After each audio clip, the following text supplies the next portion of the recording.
Nothing on your forehead. Oh, thank God. Swear to God.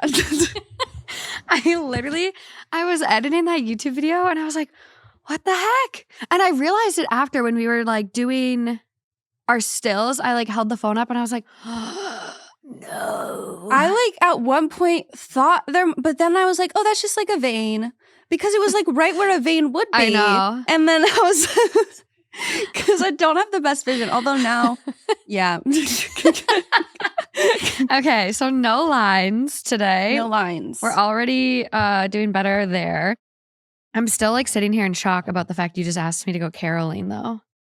Well, I think like you would bring something special to the mix, to the choir. We've got an alto section, we've got our tenors, we've got our baritones. We need to have our bucket holder.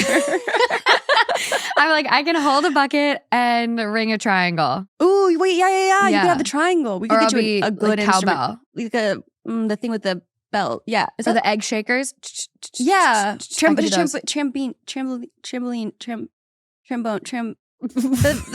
circle with all the bells on it.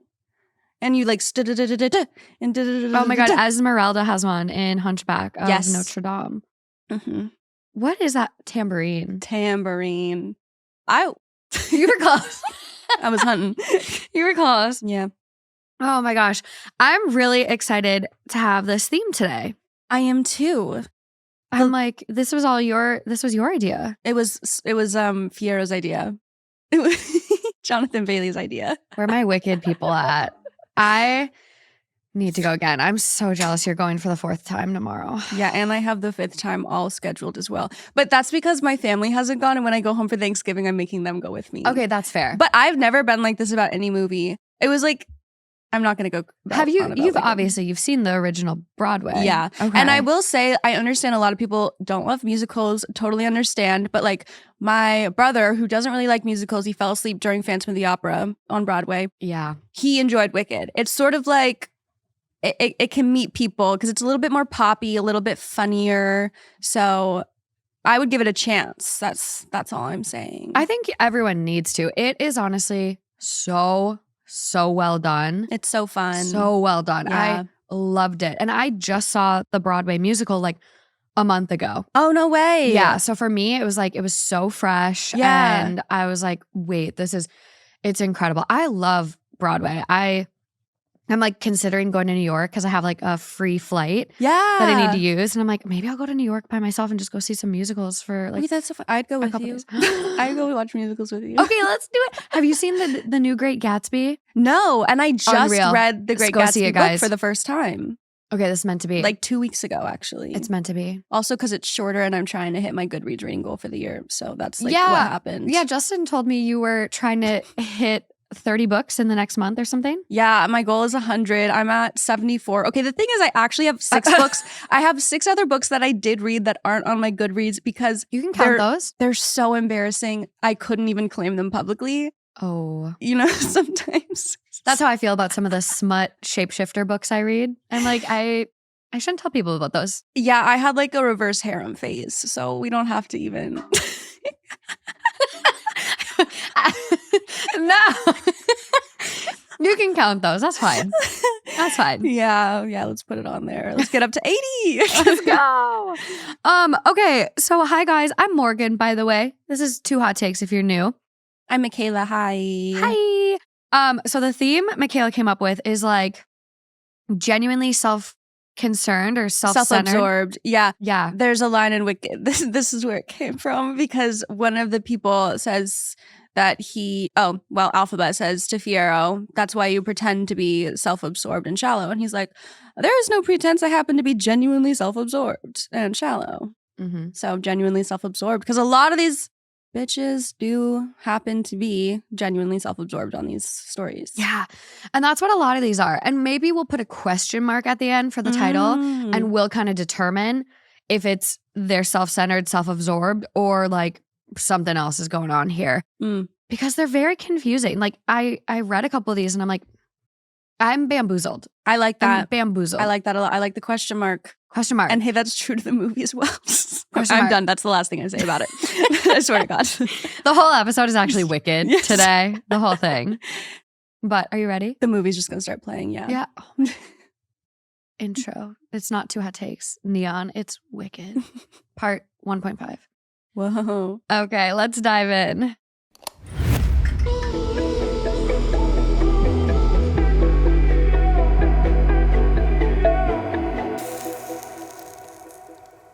Okay, this first one. Wedding dress shopping. I'm considering going for the first time in a week. Oh my God. I'm like really nervous. I like don't want to go. Why? I don't know. I'm like really nervous about it. I'm just like, bah. It's one of those things that's I think my least favorite part about the wedding planning. I don't know why. I'm like, who do I invite? You can piss people off by not inviting them. Were you ever the type of person who saved wedding dresses at any point, like on Pinterest and such? Yeah. Oh my God. I got a board. I know what I want, but I'm scared to go and try on stuff and then feel bad. Yeah. I don't want to feel bad. No, I get that. That makes sense. Or like, what if I don't find it? What if I never find it? What if everything ends up not being what I thought it would be? That makes sense. All of that. I don't think it's going to go that way though. Okay, well, this story doesn't make me feel great about it. Oh, good. Yay. So it's coming from Am I the Asshole? It's titled, Am I the Asshole for not inviting my mother to go wedding dress shopping and then buying the one without her? I am a 25 female planning my wedding for next year. I am very early in the process, but have started going dress shopping. For context, I haven't always had the best relationship with my mom. She tends to be a bit narcissistic and negative towards everything, but I've learned to get used to it since I was raised by her. Backstory. I've never felt very feminine and usually tend to portray a tomboy vibe. While growing up, she would always make comments of my weight or appearance, or even one time while prom dress shopping, I said I wanted to feel beautiful in my dress. And she said, quote, well, you aren't beautiful. You're cute, but you'll never be beautiful. This is really bad. So, moral of the story, the first 2 times I went dress shopping for my wedding gown, I took her with me because I wanted validation from her. And I wanted her to think I looked beautiful. I know it's dumb to do, but it's a trauma thing, and I realize it's a me issue. Anyway, during each of those dress fittings, she wouldn't say anything necessarily bad or negative, but she was just overall disinterested or somehow made it about herself. At one point, I even broke down crying in the middle of the store because of her lack of presence. I was very hurt by her lack of interest or maternal warmth, so I decided that the next time I went, I would try on some dresses without her just to see if I feel less anxious or stressed. I happened to find a dress I loved and bought that day. It was a much better time overall as well, and I enjoyed it. A part of me felt slightly guilty for not including her, but mainly upset that she wasn't offering the emotional support or maternal comfort that I would hope to get from my mother. But I got over it until my dad called. He then told me how hurt and bothered she is that I didn't even tell her I was going, let alone invite her. And she is embarrassed because her friends are asking details and she wasn't made aware of any of them because she wasn't included in the last dress fitting. He wants me to apologize to her because I hurt her feelings, but she won't even answer my calls and very briefly will respond to a text with a one-word answer. I'm seeing her in person tomorrow, but I can't tell if I'm the asshole for not including her in a special moment for her also, or am I justified in my initial thoughts and actions? Oh my God. I would go off. I would go off and be like, do you know how you've spoken to me my entire childhood? That's so sad. Why does she talk to her? This is like an issue though. This is a thing. There is a certain, unfortunately, genre of mothers to daughters who act like this. And it's the perfect first story for this theme because yes, she is genuinely self-absorbed. And also sometimes then they take their daughter as like a reflection of themselves. And I know. That's what's hard. So I read this one and I don't know. I have not looked into research about this, but I would be very curious. It feels like with people, moms more so specifically, this is like my little hypothesis.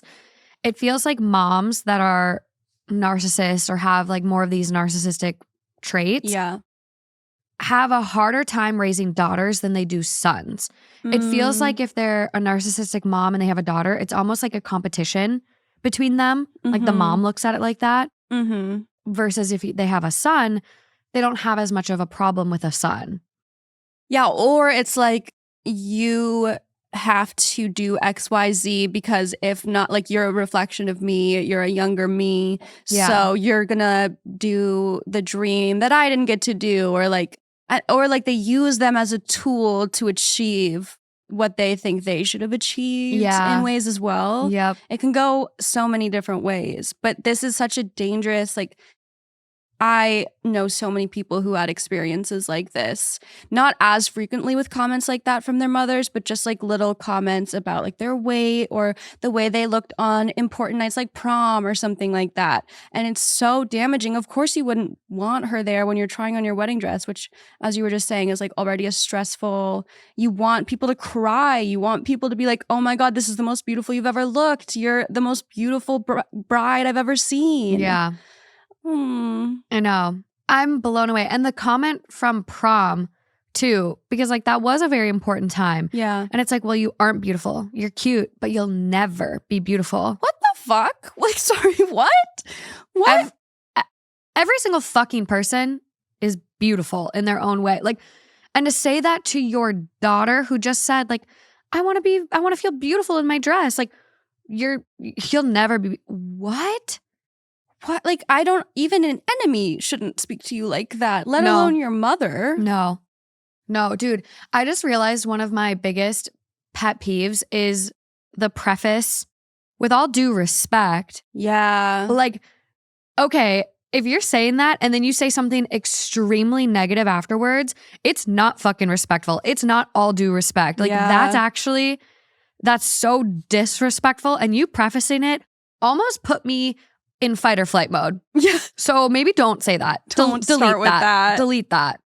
I always try to understand people's intent with words, right? Like maybe it came off wrong, but what was the intent behind it? And I cannot imagine any positive, well-meaning intent behind saying that. No. I really can't. No. And then let's talk about like the self-absorbed side of this. Yeah. Oh, well, you're embarrassing me in front of my friends because I couldn't even provide them details.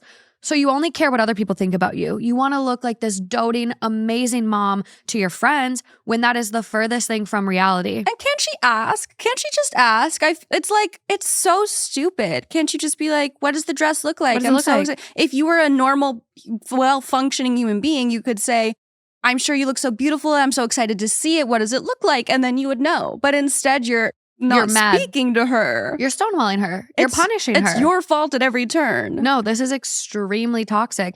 And I completely understand why OP is like questioning everything because look at the relationship you have. You're being gaslit by not only your mom with the stonewalling, punishment, emotional, psychological manipulation, but your dad's calling and chiming in. Right. Your dad is enabling her toxic behavior. So it's no wonder you can't tell which is up or down or absolutely whatever. You get so used to it that you feel like that's normal. And I think that that's what happens a lot in these Reddit stories is like people who are so used to a certain dynamic in their relationship reaching out for an outside opinion because, you know, maybe they've gotten to a point where they've spoken to friends who've said, yeah, that's not normal. That's not how my relationship with my family is. Like, that's not very nice. And now they're questioning, but again, yeah, like the dad even is doubling down. So it's like, what is real? I need more opinions. And thank God we have this. I know. So overall vote on this one, not the asshole. Well. Top comment. They quote OP's mom. She said, well, you aren't beautiful. You're cute. You'll never be beautiful. Oh my God. Wow. That's really hurtful. I'm so sorry. You are not the asshole here, but your mother, she's a real piece of work. You did what you needed to do for yourself because your mother is so unsupportive. And I would tell my father that if I were you. He's her flying monkey sent to try and make you feel bad. Well, you have no reason to feel bad or guilty. In my opinion, you don't owe her a thing. She's embarrassed. Too bad. She's attempting to make this all about her. Are you familiar with the Grey Rock method? Look into it. Your special moment is your special moment. She's using emotional manipulation to deflate your joy and make your wedding about her. you are justified. Wait, what's the gray rock method? Gray rocking is where you make yourself like uninteresting to a narcissist or someone who's like trying to mess with you. You don't really engage. You just kind of like give them the bare minimum to a point where they like fall. You become so uninterested to them. Whoa. Yeah. I'm sure there's a better way. That I don't know. I can't believe I've never heard of that. It's a big therapy tool. Yeah. So it's a phrase, gray rock is a metaphor for a way to deflect or diffuse further abuse from a partner, family member, or a coworker. Simply put, the gray rock method is when a person who is enduring abuse purposefully acts as boring as possible during encounters with their abuser. Whoa. So you don't give them anything to like bite back. It's so challenging to do. Mm-hmm. Like, especially if you're like used to having like that like argumentative relationship with someone where you're just like trying to defend yourself. It's innately within us to want to defend ourselves. Mm-hmm. But like you have to just be like, oh, okay. Yeah, I see your side. Yeah. I think politics is like the greatest example of it. Right. That's exactly where my mind was going with some certain relationships. Well, and Thanksgiving, like this episode, I think comes out on Thanksgiving. Wait, this is such good timing. A lot of people need this before going home with their families. Especially politics. Yeah. So it's like, well, don't you know that blah, blah, blah, blah, blah does this and that and that. And it's like, no, but I guess I'll look into it. Thank you. Thank you for sharing. Right. Done. Yeah. Like, oh, that's great. Something for me to consider. Mm-hmm. Thanks for sharing. Done. Yeah. Because these people, like that personality type, they want to either get a big reaction out of you or like be the victim of something. Like find something you said that they can cling on to and be like, look, they said this to me. So if you don't give them anything, then you're not a fun play toy anymore. No. It's so hard to do, but it works. I love that. It works. There is another comment after that. Don't forget she went twice with her mother and became so upset she cried. Then she went alone and found a dress. Yeah. That's not a coincidence. Right. That's something I was going to say. I'm like, the one time you go without her, you find the dress. Mm-hmm. No, you were just so stressed and miserable and unhappy. You weren't even opening your heart for the right dress. Like, it wasn't a fun experience. You didn't feel good about yourself or the dresses. Like, it's not a coincidence. I mean, it was very nice for her to let her mother come to the first two anyway. Even the second, after how the first one went. Like, she's really given her chances. Mm-hmm. She's tried to make her included. Yeah. I would love it if she could. I mean, maybe she's already done this at some point in their life. Just be like, this is the way you've made me feel my whole life. But I don't know. Maybe that would be the opposite of a gray rock. That'd be a sparkly rainbow rock, and it would give her even more to it would give her more complain ammo. and whine about. Yeah. I know. I wonder, and this is where our therapists chime in. Right. I wonder if you like, especially because like she's probably going to be at the wedding. She's going to see her in the dress and kind of already like anticipating her reaction. It's like you almost want to tell her and like draw a boundary where it's like, hey, I picked my dress. I'm really excited about it. If you don't say anything positive, like I'm not going to engage with you. Right. Like I don't want you in the bridal suite then getting ready with me. Like you almost set the boundary because someone like that didn't have a say in the dress you picked and was excluded, air quotes, like in her eyes, she's going to be like, well, that's not what I would have gone with, or it's okay. Right. You already can anticipate those comments as a further form of punishment. So it's like, I'd be curious from a therapist point of view and like using therapy talk, like what would be a good way to kind of avoid any of that with this woman? Yeah. Like, do you say something? Or do you just gray rock it out? Yeah. But that's what is so hard. An element of what's so hard about weddings is like if you don't have a great relationship with your mother or she talks to you like that, then if you don't include her in the bridal suite or like you were saying, then that's a big issue. Or if you don't have a great relationship with your father and you don't want to do like the walking down the aisle or the daddy-daughter dance or whatever, then that's a huge issue. And you have to, it's so built for including these people in these moments that if you don't, it's going to start a whole thing. But then if you do, it might feel disingenuine to your experience or your feelings, or it might, make that experience worse. Like being in the bridal suite with someone who's insulting you the whole time. That's like, oh, that sucks. I know. I think that's why a lot of people have moved towards eloping. Yeah. Because it's like, it's kind of this fine line of like doing what is going to make you happy and toting that line and then what's going to make other people happy and not piss other people off and not have drama. And it's like, this is about you guys, the couple, yeah. but a lot of us have to go through these like hoops and hurdles of avoiding drama and doing extensive seating charts to make sure people avoid each other. And it is overwhelming and exhausting and very unfair to put on the two people that should be celebrating. Yeah, absolutely. Like, suck it up. If you can't be there happy, supportive, don't come. Like, truly, like, it's not, don't. Don't. I don't want you there. If you're going to be a little sourpuss, nope. It's simply not about you. It's simply not. It's not. And I've got one more wedding story that I'm like, wait, perfect. We're going to roll with this wedding stuff. I'm like, I'm getting into my planning now too, because I'm like, okay, wait, like you guys, I'm less than a year out. I have my date, September. That's crazy. 27th. Yeah. Oh my God. And so I'm like, okay, I've got to start planning now. There's just, wedding planning's crazy. And then you do this podcast and you hear stories so often about weddings. I know. So I've got a wedding theme coming at the top of the year as I get more into it. But I'm like, I'm just in my wedding story phase right now. Yeah, and then if you have any wedding stories, let us know. Hey. I'm sure I'm going to have a couple. Just wait. So this is coming from Am I the Asshole? Titled, Am I the Asshole for still going to my sister's wedding after my husband canceled my plane ticket? Oh boy. Here's the situation. My husband, 36, and I, 30, have 3 kids, 2, 4, and 7. I'm a stay-at-home mom full-time, and I take care of the kids while my husband works full-time. My sister's wedding was last week. We live hours away, which is an issue for my husband.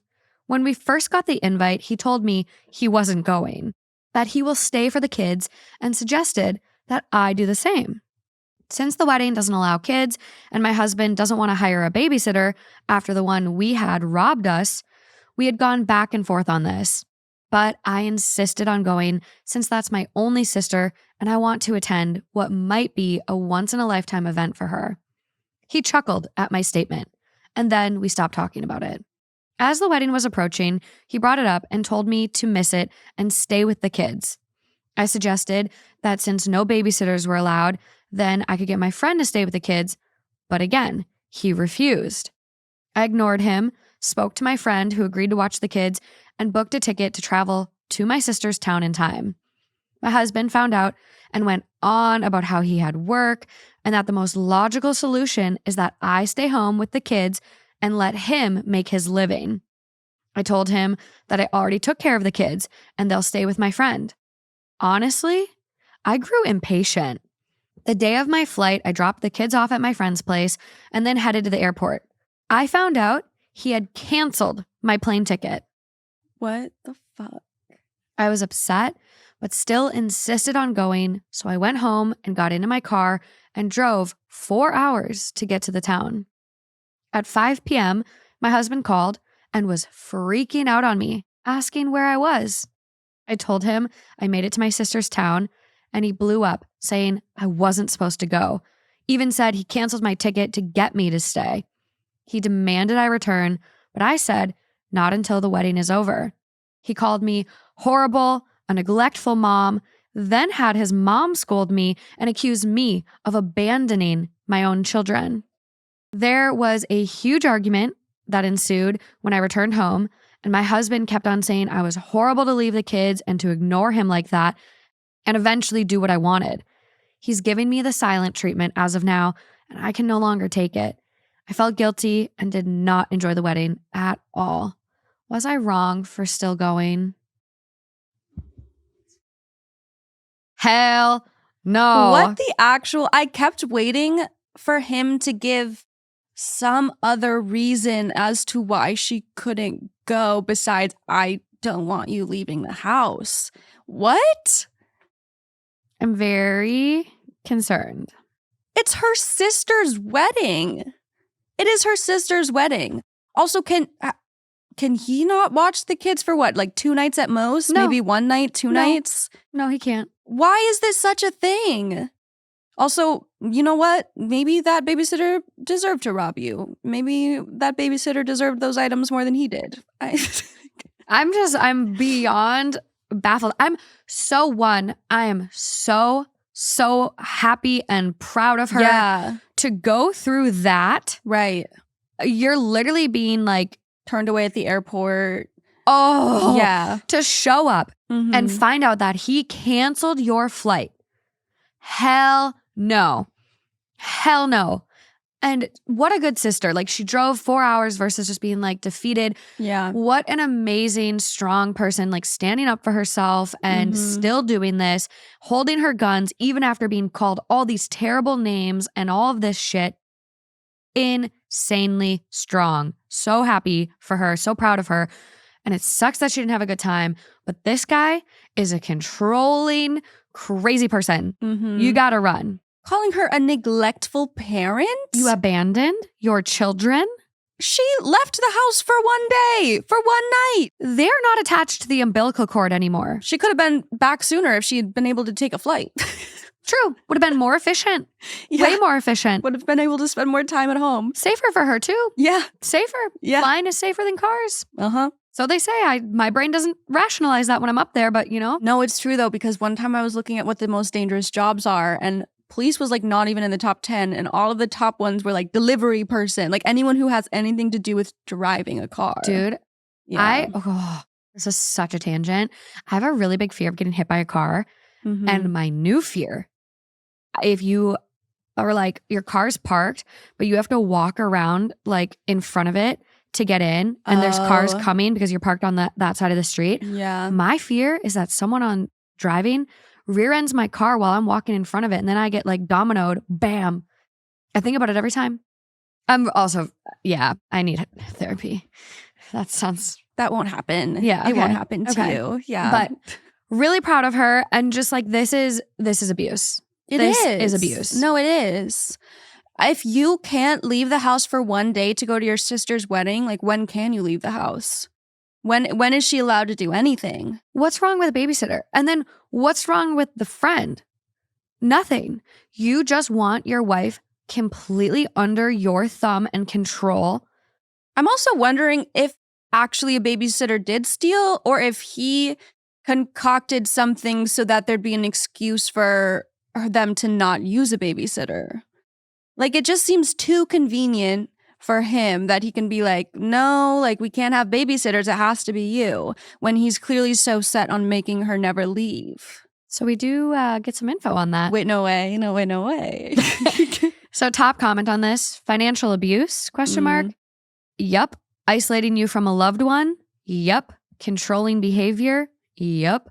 Not the asshole. And please leave the asshole. He should be required to give you child support and alimony. You are not neglectful. Your kids were taken care of. OP responds, thank you so much. The childcare arrangement issue has been making my life 10 times harder. After that babysitter robbed us, my husband decided that no babysitter is allowed in our home anymore. I disagreed because of how illogical his decision was, and now look at how much we're struggling. I'm struggling, actually, without outside help. Thank God for my friend. She's like a sister to me. And so someone quotes the after the babysitter robbed us part. Mm-hmm. Do you have confirmation that the babysitter actually robbed you? All right, turn this up. Let's turn this up. Based on how manipulative he is canceling your ticket, I wouldn't put it past him to frame your babysitter as an excuse to never hire one again so that he can keep you trapped in your home. Mm-hmm. Yeah. Also, that just like doesn't, that it just to me is very unlikely to actually happen. I feel like when I've been a nanny and babysitter, like I don't look into people's stuff. Yeah. And I just feel like they get accused of it so much more than it's actually happening. Yeah. Like you misplace something and your first thought is, oh my God, like the nanny, the babysitter. And Yeah. it's not. Like you just misplaced it. No, I assume I misplaced it. Yeah. Like I swear to God, I have a black hole following me. So like anything's missing, I'm like, the hole got it. Yeah. The hole. The little trolls that come out from under my bed at night got it. Yeah. It's where all my hair ties are. Oh, my claw clips? No, I don't know where they went. Like my panda coin, gone. A bracelet Justin got me, gone. Like I'm like, where the fuck did it go? Yeah. Where the fuck did it go? So OP does have a couple little quips here. Info. My husband dislikes my sister, if it's relevant. Okay, I'm sure he dislikes everyone that you like. That. He dislikes everyone. Fork found in kitchen. Because he wants you to be under his control. Yeah. He doesn't want you to have friends. I'm surprised you can even have a friend. Mm-hmm. Yeah. Update. So a lot of people on here brought up the possibility of my husband lying about the robbery that happened months ago and accusing the babysitter of stealing, just so I can't hire any other babysitters. He was the one who discovered the robbery. Mm-hmm. I never saw or talked to her after he kicked her out. Upon reading the comments, I'm now suspecting that he made up the whole thing. I'm going to contact the babysitter to get the whole story. Hopefully I'm wrong, but I will talk to her and see if her story contradicts his in any way. I'll keep you updated. Whoa. Did she? So we have a couple of other comments from OP, just kind of further elaborating on him and things like that before we... Yeah. Because we do have an update. Oh, and there's a grand reveal. There's an update. But we can be patient. Yeah. So OP is like responding to this comment, not the asshole. He's awful. It's ridiculous to suggest you missed the wedding as there were obviously childcare solutions, and to cancel the ticket is super abusive. Mm-hmm. I can't see how this doesn't cause massive damage to your relationship. He's ridiculously controlling. Yep. OP. The thing is, I had already suggested other solutions, but he was dead set on not letting me go. I ignored him because I was at my wit's end and he wouldn't want it any other way. I'm just like, I can't imagine, like, even imagining someone like controlling me like that and suffocating me so much. Like, yeah. I feel claustrophobic thinking about it. And there's obviously no way this is the first time. Like, he's been using this babysitter excuse plenty of times before, clearly. But this is like the first really, really serious event, I mean, potentially, where she's like, it is my sister's wedding. You canceled my ticket. Like, I'm glad that this didn't happen slowly enough over time that she wasn't able to like recognize it in this moment. Yeah. There is a comment from OP that being called names is not a new thing. Oh He my has God. called me names before, but to say that I'm a neglectful mom, that stings hard.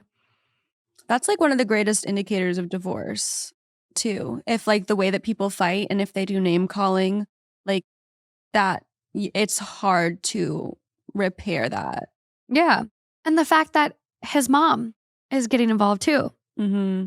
This, Another flying monkey. another flying monkey. Like, this is not your relationship, ma'am. Yeah. Oh, this is your baby boy. Get the fuck out of my life. Oh my Keep God. to yourself. You can talk to your son. If he wants to vent to you, that's fine and dandy, but don't you dare come at me. And don't you dare come at me saying I'm a bad mom. You know who's a bad mom? You. Because you Right. raised this controlling little asshole. Yeah. Look in the mirror, motherfucker. How do these people, I guess in that case, it's more straightforward of like that his mother was clearly an enabler his whole life. But like, Yeah. how do these people find so many good like flying monkeys to help them out in these situations where they're so clearly wrong? And then everyone on the internet has to be like, no, like what? What are you talking about? That's not normal. No. I'm so upset for her. Sorry, I feel like I popped off there really hard. No, you should. And it was deserved. Update. Okay. I contacted the babysitter via social media. I sent her a DM telling her who I was and mentioning the incident that happened at our home. I didn't think she'd respond given that it's been over 7 months since she left us, but I was surprised when she responded in 2 hours' time. I again mentioned the incident to her and asked if she could explain to me what happened. She sent me a long wall of text swearing she never took anything from our home and that my husband came home and was lashing out at her and the kids for no reason. She said that they didn't talk to him that day, but then brought up a previous interaction they both had. Then she claimed that he touched her inappropriately while he was in the kitchen with her. This caught me off guard. I asked her to expand on that, and she said she wasn't sure if it was an accident or that he did it deliberately. She said he didn't say anything, but his looks made her uncomfortable. She also said she was willing to let it go until she saw that he started leaving her texts days later, demanding she responded to him. Then, the day he accused her of the robbery, he just lashed out at her, criticizing her work, and then told her to leave and not come back. She said he didn't accuse her of anything being stolen, just lashed out and told her to leave. Okay, you've got divorce and therapy, but murder is not one of the options. We need a I was three-sided like, paddle. where is murder? He's just sort of like Satan. So he's sort of just like an evil, bad so he shouldn't ever be around women ever again in his life. Well, I also find it a red flag that OP had to DM her versus having her number.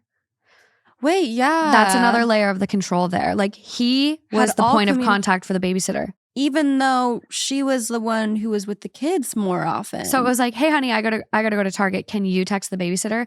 It was another middleman, which shouldn't have even been a thing, but because he wanted the control. Whoa. That's crazy. You're a seasoned expert on this. Noticing that. That's crazy. That is crazy. You would think that, like, yeah, she should have her number. She should probably be the one talking to her the most. Yeah. Coordinating, like, wow. The update goes on to say, I couldn't wrap my head around this. I really don't know what to say. Basically, she was saying he tried to hit on her, but then she said she wasn't sure if it was an accident.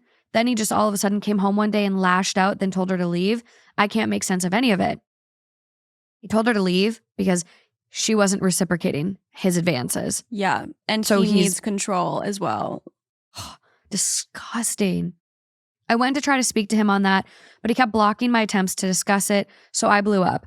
Showed him what the babysitter sent me, and he remained calm, which is completely out of character for him. He kept repeating the line, she's lying to you. Well, I absolutely lost it on him. I threatened to take the kids and go stay with my friend, which is what I'm going to do today after he leaves the house. Since he said that, I can't do that. Then I'm just waiting until he's out. He kept calling me crazy to believe some kid's story over his and insisted that I'm looking to dig up dirt to start a fight. I refused to continue fighting. I just kept my distance from him. This is just horrible. I did not see this coming, and I feel like a cold wave just hit me. And I don't know what to say about this. And worst of all is that I have no evidence or proof. I'm going to be taking some space from him for now until I clear my mind and think of what I'm going to do moving forward. Okay. Good. I'm very glad that it's like she's out of there now. This is a different type of self-absorbed because it's like even she's not a real person to him. She's like a helper to him, and anything that she does outside of being there for him, being there for raising his children is like an inconvenience to him. It's like she shouldn't have a life outside of making my life easier. Mm-hmm. And that is completely self-absorbed. It's like everything should be in my orbit. And if it falls out of my orbit, I don't like it. I hope she's like sticks with it. I have faith. Upset. I have faith in her. Well, oh, this post is 2 years old. Oh my God. We don't have any more updates. Oh no. There is no comments on OP's account that have since come up. No other posts, no comments on other posts and other subs or anything. So I'm hoping OP is out there, forgot about the account, forgot about the post, was dealing with life. Here's this and updates us. Like, I would love to get a happy ending on this and just like make sure she's okay. Mm-hmm. Because this is insane behavior and not something anyone should have to deal with. Yeah, and sometimes you do need to see a bunch of comments from strangers to like really realize this isn't normal, this isn't okay. And, I'm believing the best. I'm believing the best with this one. She recognized that keeping her from her sister's wedding wasn't okay. She left the house. She's got a good friend that she can lean on and talk to. She's seen all these comments supporting her and saying this isn't all right.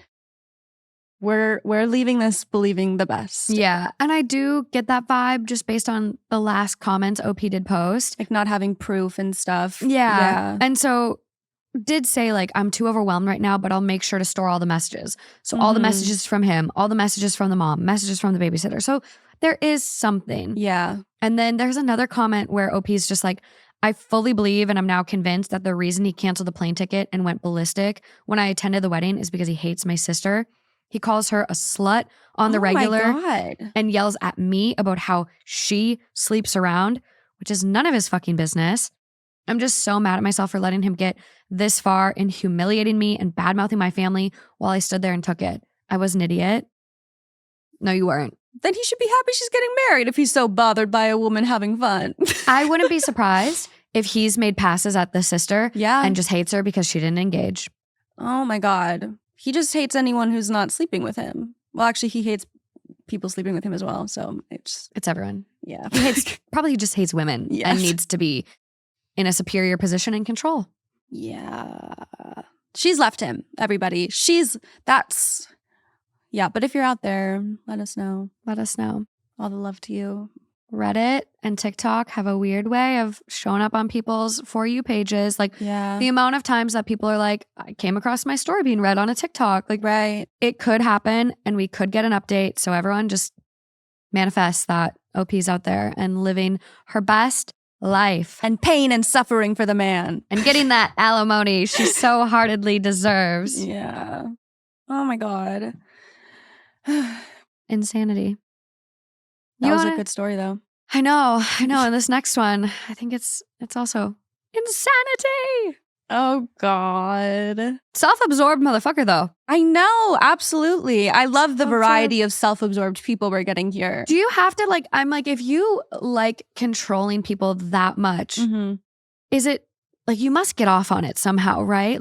Is it because you're so self-centered and the world needs to accommodate and revolve around you? Or is it you just need that control and you don't even notice it as abuse? Right. That's where that's I want a good question. I want a little psychologist on my shoulder just being that's why he did that. Ba ba ba. His brain is ba ba ba. Right. Is he saying, haha, I've controlled her so much, I own everything she does? Or is he just this is how it should be. How could she think it should be any other way? I'm the main character of the universe. Blah, blah, blah. Yeah, it's hard to know. I bet both exist, though. I need to know. But is it different conditions? Is one narcissism and one a sociopath? I don't know. This is giving the later. This is giving scary. Yeah, absolutely. I mean, we've only begun to uncover his crimes in that story. I know. Who knows what he's done in the course of his life. And I'd be very curious.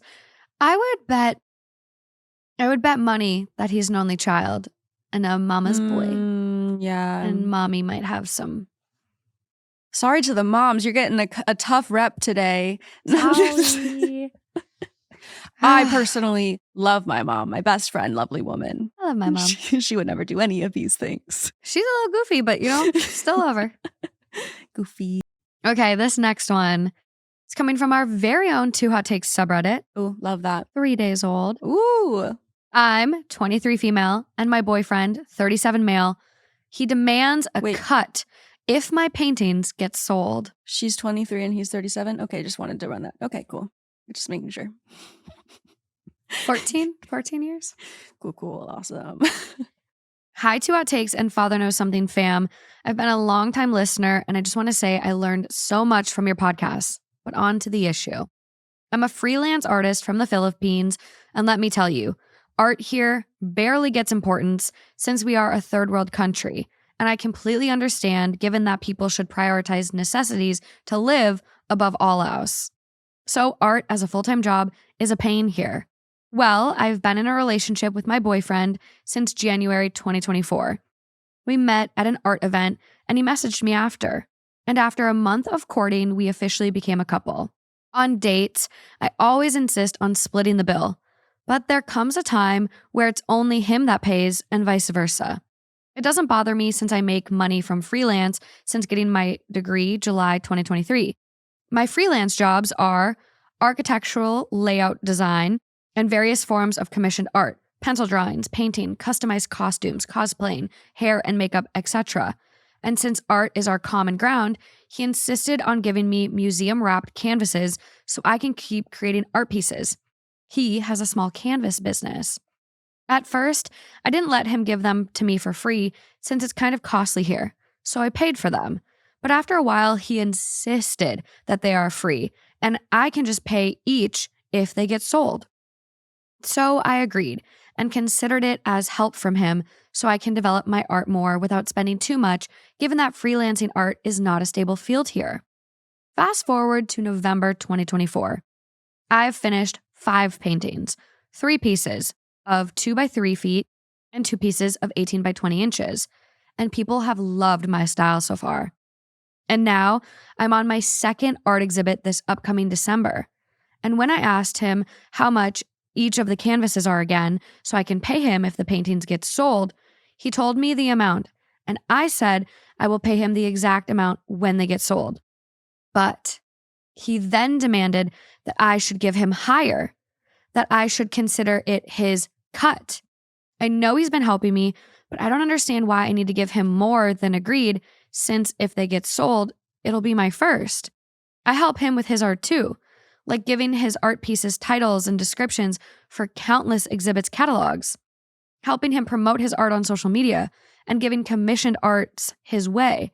And never did I ask for anything in return because I love him and want to help him. I know his status in life going in this relationship. He's 37. His older sister pays for his credit card, still living with his parents, full-time artist, which is not really stable as we are living in the Philippines. He does end up with 0 money once in a while, so it takes a month or 2 that we cannot go on dates unless I pay for both of us. So I wanted to understand why he wants a higher cut, more than we agreed upon.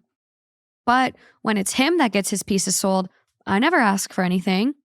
Is it wrong to feel this way? Am I being greedy given that I earn more on my freelancing jobs than his full-time artist job?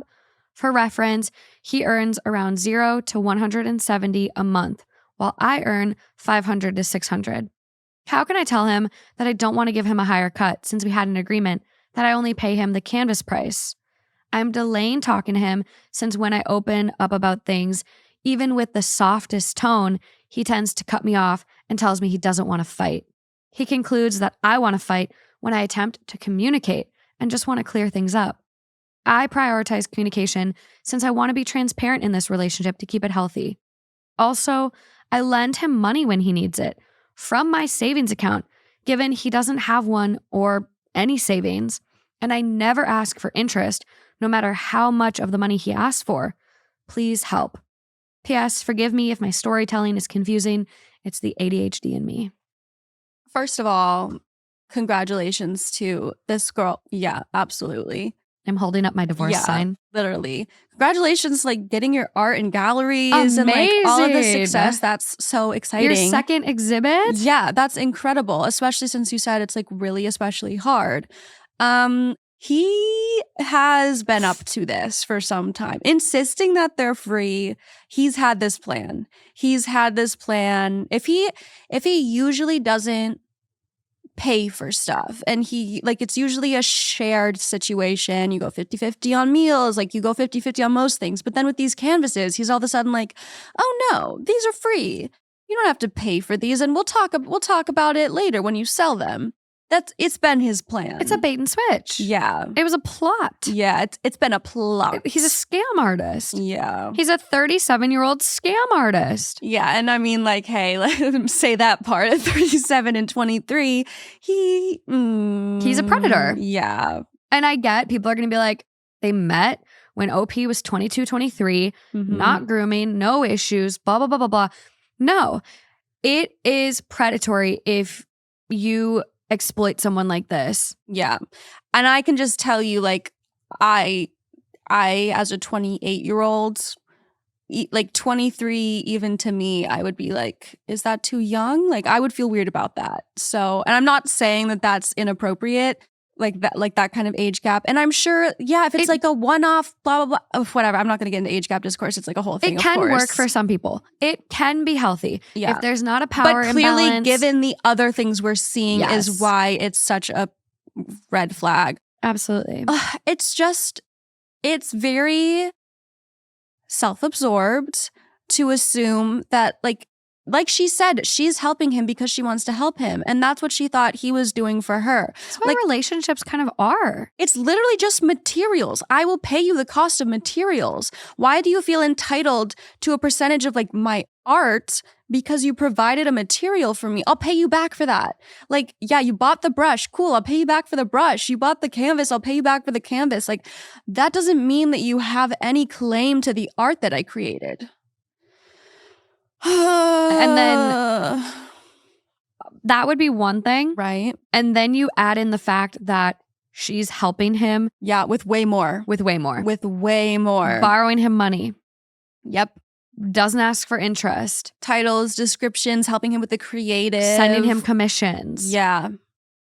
No. And then his sister pays his credit card. Oh my God. You want to go tit for tat? Yeah. Here we go, sir. No, that's what I'm going to start charging you fees for titles. I'm going to start charging you fees when I send you a commission and you get a commission. Guess what? I get a cut of that. You want to take cuts for services rendered? Yep. Let's take cuts. Let's go tit for tat and see who ends up in the green. Yeah. That's Don't the be issue. dumb. If we're like helping each other and we just, every so often I help you with something, you help me with something, I pay for something, you pay for something, like I give you a creative direction, blah, blah, blah. But then as soon as someone starts being like, yeah, let's go tit for tat, let's like do this, it's like, okay, it's changed, then I have to do that too. It's not just you who gets to do that. Yeah. Well, and that's the thing. Like I've had that happen with friends before where it's like, and I feel like everyone has. Yeah, like, I had this happen recently as well. You go to eat or like you're picking up a coffee for someone and it's like, oh, like, hey, do you want a coffee? I'm stopping on my way. Yeah. Yeah, I'd love something. And you just take care of it. Yeah. Because it's like sometimes it feels silly, Venmo requesting $5 or whatever. Of course. And then it reverses. Yep. And you get the Venmo request. And it's like, this is why, like sometimes what's that saying? It's like, no good deed goes unpunished. Oh, this is that the another saying? wicked reference. Is that the saying? Like, Yes. It's absolutely from Act 2. No good deed. And so I'm just like, like you try to scratch each other's back. You try to be a good partner. And then you just get raked over the coals. And it's like, that's not what it should be. Yeah. This is not a partnership. You're being used and this isn't your person. And it makes you feel like it's not like you do these things to get the recognition, but then when they do that, it feels like, oh, they haven't recognized that I've done all these things for them all this time. Yes. Like he doesn't appreciate that I've been helping him with XYZ. He doesn't appreciate that I've picked up like when this happens with a friend, it's like, oh, so if you're Venmo requesting me for this, does that mean like whenever I've done this for you, like it's completely gone out of your mind the second it's over? Yeah. Like, do you not, like, does this been meaningless? I know. And that's how I feel about it because like, obviously you don't do something kind with the expectation of getting something like back. Praise or whatever. Yeah. Yeah. Absolutely. But it just almost feels like that. It's like, wait. Yeah. I took care of you. Like, did that not mean anything? Did that mean nothing? Like, why don't you want to reciprocate the same kindness I showed you? Yeah. And then that kind of goes to a deeper level of like, hey, maybe the friendship is unbalanced. And it's just pointing out a crack. Mm-hmm. And I think that's what is happening here. Absolutely. It's just pointing out how truly unbalanced the relationship is. Mm-hmm. And I get he's making less money. And I get, obviously, like, the canvas should be paid for, but he's going above and beyond now. She's already helping him with the money stuff. She's already lending him money. Like that added context. She doesn't need to give him a percentage of her work just because, like, out of guilt. I mean, hey, if you're married and you're going in on everything, sure, eventually that's the kind of situation that happens. Like, your money is their money and blah, blah, blah. But she's actually doing more creative for him in the sense that she should get a cut than he is doing for her. Well, and I'm kind of confused too, where it's like, I'm making more money, but I'm doing all this freelance stuff. I'm hustling. I have all these jobs. I'm able to make more money because I'm putting in all this extra crazy work. Yeah. Versus, well, he's a full-time artist and so he doesn't make as much. But right. You're a full-time artist. You're just doing multiple different variations and freelance. Yeah, absolutely. Why isn't he hustling in the same way as you? Why are you willing to take care of his shortcomings when you have the same hours in a day and he could also take on some freelance stuff? Like, yeah. Why? And she's promoting him on social media. Like, maybe he could be looking into that as well. Like, she is thinking of extra ways to boost what she's doing and like this choice of business. Yeah. She's coming up with ideas. She's finding ways to make it work. And he doesn't have that same, he's just like, well, I could just take a cut of my girlfriend's. I'll just take a cut and I'll have my sister pay my credit card. Yeah.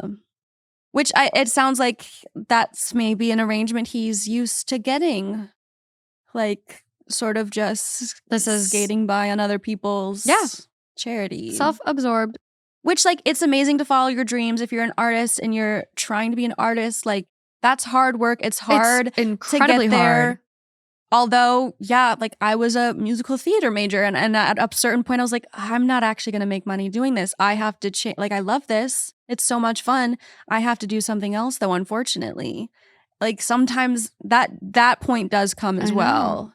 Yeah. If you're at the point where you're just like, you're 37. I mean, you can become successful at anything at any time in life, but you're 37, 100%. you're still like, you take money from your sister and your girlfriend. At a certain point, you have to think, maybe I do something else. Or maybe I should start doing some freelance. Yeah, maybe like there's something additionally that I could be doing. Yeah. Top comment on this one.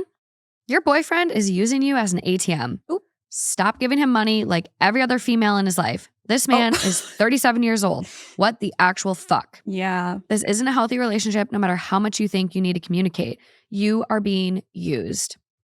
Next comment, exactly. He saw a young girl with potential and has been trying to groom her from the start, using the canvas as a manipulation tactic. OP, you deserve better. Be proud of your work. Pay him the same amount for the canvas as you did in the beginning and walk away from him with your head held high. Mm-hmm. Yeah. Business-wise, he's nothing more than a vendor, her canvas dealer. He shouldn't get a penny more than whatever his cost is plus 10%. That seems fair. Fuck the 10%. Why would there be a 10%? Why would there be 10%? Why would there be a 10%? Hell no. She was willing to pay for it up front. It's not even like he was investing in her company and like deserved some kind of investment stake. She was willing to pay for it up front. She wanted to. Then they agreed, I'll just pay you for it when it sells. Like there is no, this is falling into his manipulation of being like, oh, we'll just approach it at a later date. That's what he wanted. I know. Well, I also want to bring up that first comment's point of like, this isn't a healthy relationship no matter how much you think you need to communicate. Mm-hmm. She does mention like in previous fights, he like shuts down and doesn't want to talk about it. Like, I don't want to fight. Like, I don't want to fight. First of all, fighting is healthy. Yeah. Every relationship, no matter what it is, if fighting is okay. But not name calling. As long as you fight constructively. Yeah. Like, fighting helps build relationships. It strengthens them. It deepens them. Fighting is not inherently bad. You not communicating is bad. So I'm like, why is he gaslighting her about like, she's just trying to communicate. And then he like cuts her off. He's like, sorry, don't want to fight. That's weird. He's like, That's we'll weird. also approach this at a later date. Just so weird. I'm going to go to OP's comments to make sure we're not missing anything because I haven't really gone into these. Okay. 3 comments I see, all 3 of which are longer than the post. So let's see what they're really about. When he complains about having zero money from time to time, I lay him options to how he can earn more, mostly telling him to get employed and keep his art a side hustle. It'll be a win-win when he has a stable cash flow from a job and extra money from his art. But he tells me he can't work for anyone and get paid so little. He said he doesn't want to get tired over a job. Well, many such cases, many of us don't want to get tired from a job. A lot of people don't. People, the reality is your like, sister is tired. Your girlfriend is tired.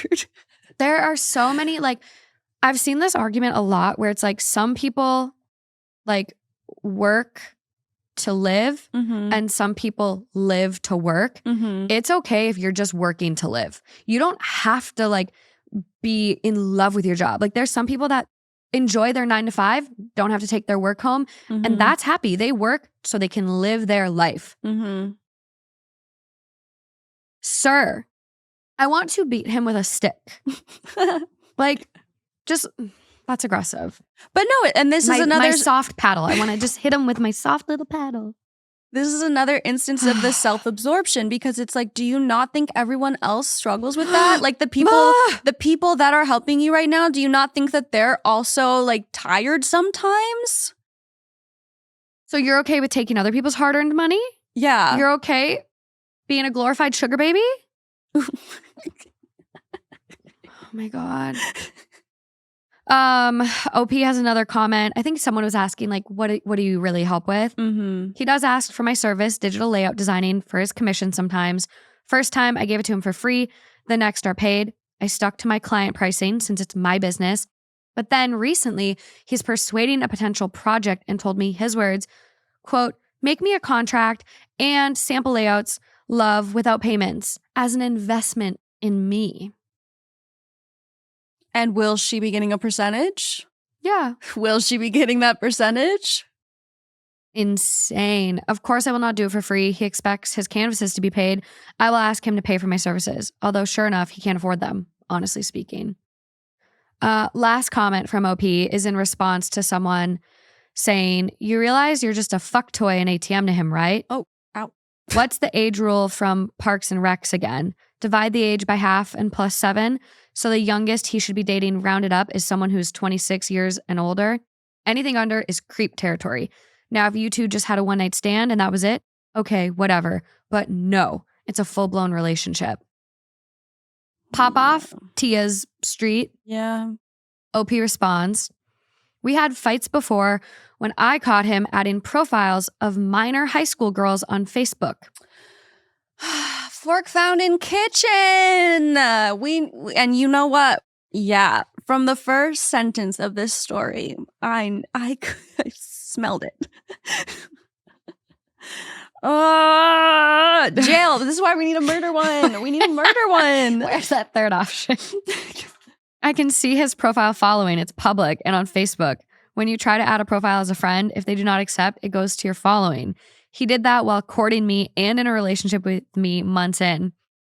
I wish I would have seen it earlier or so when I confronted him.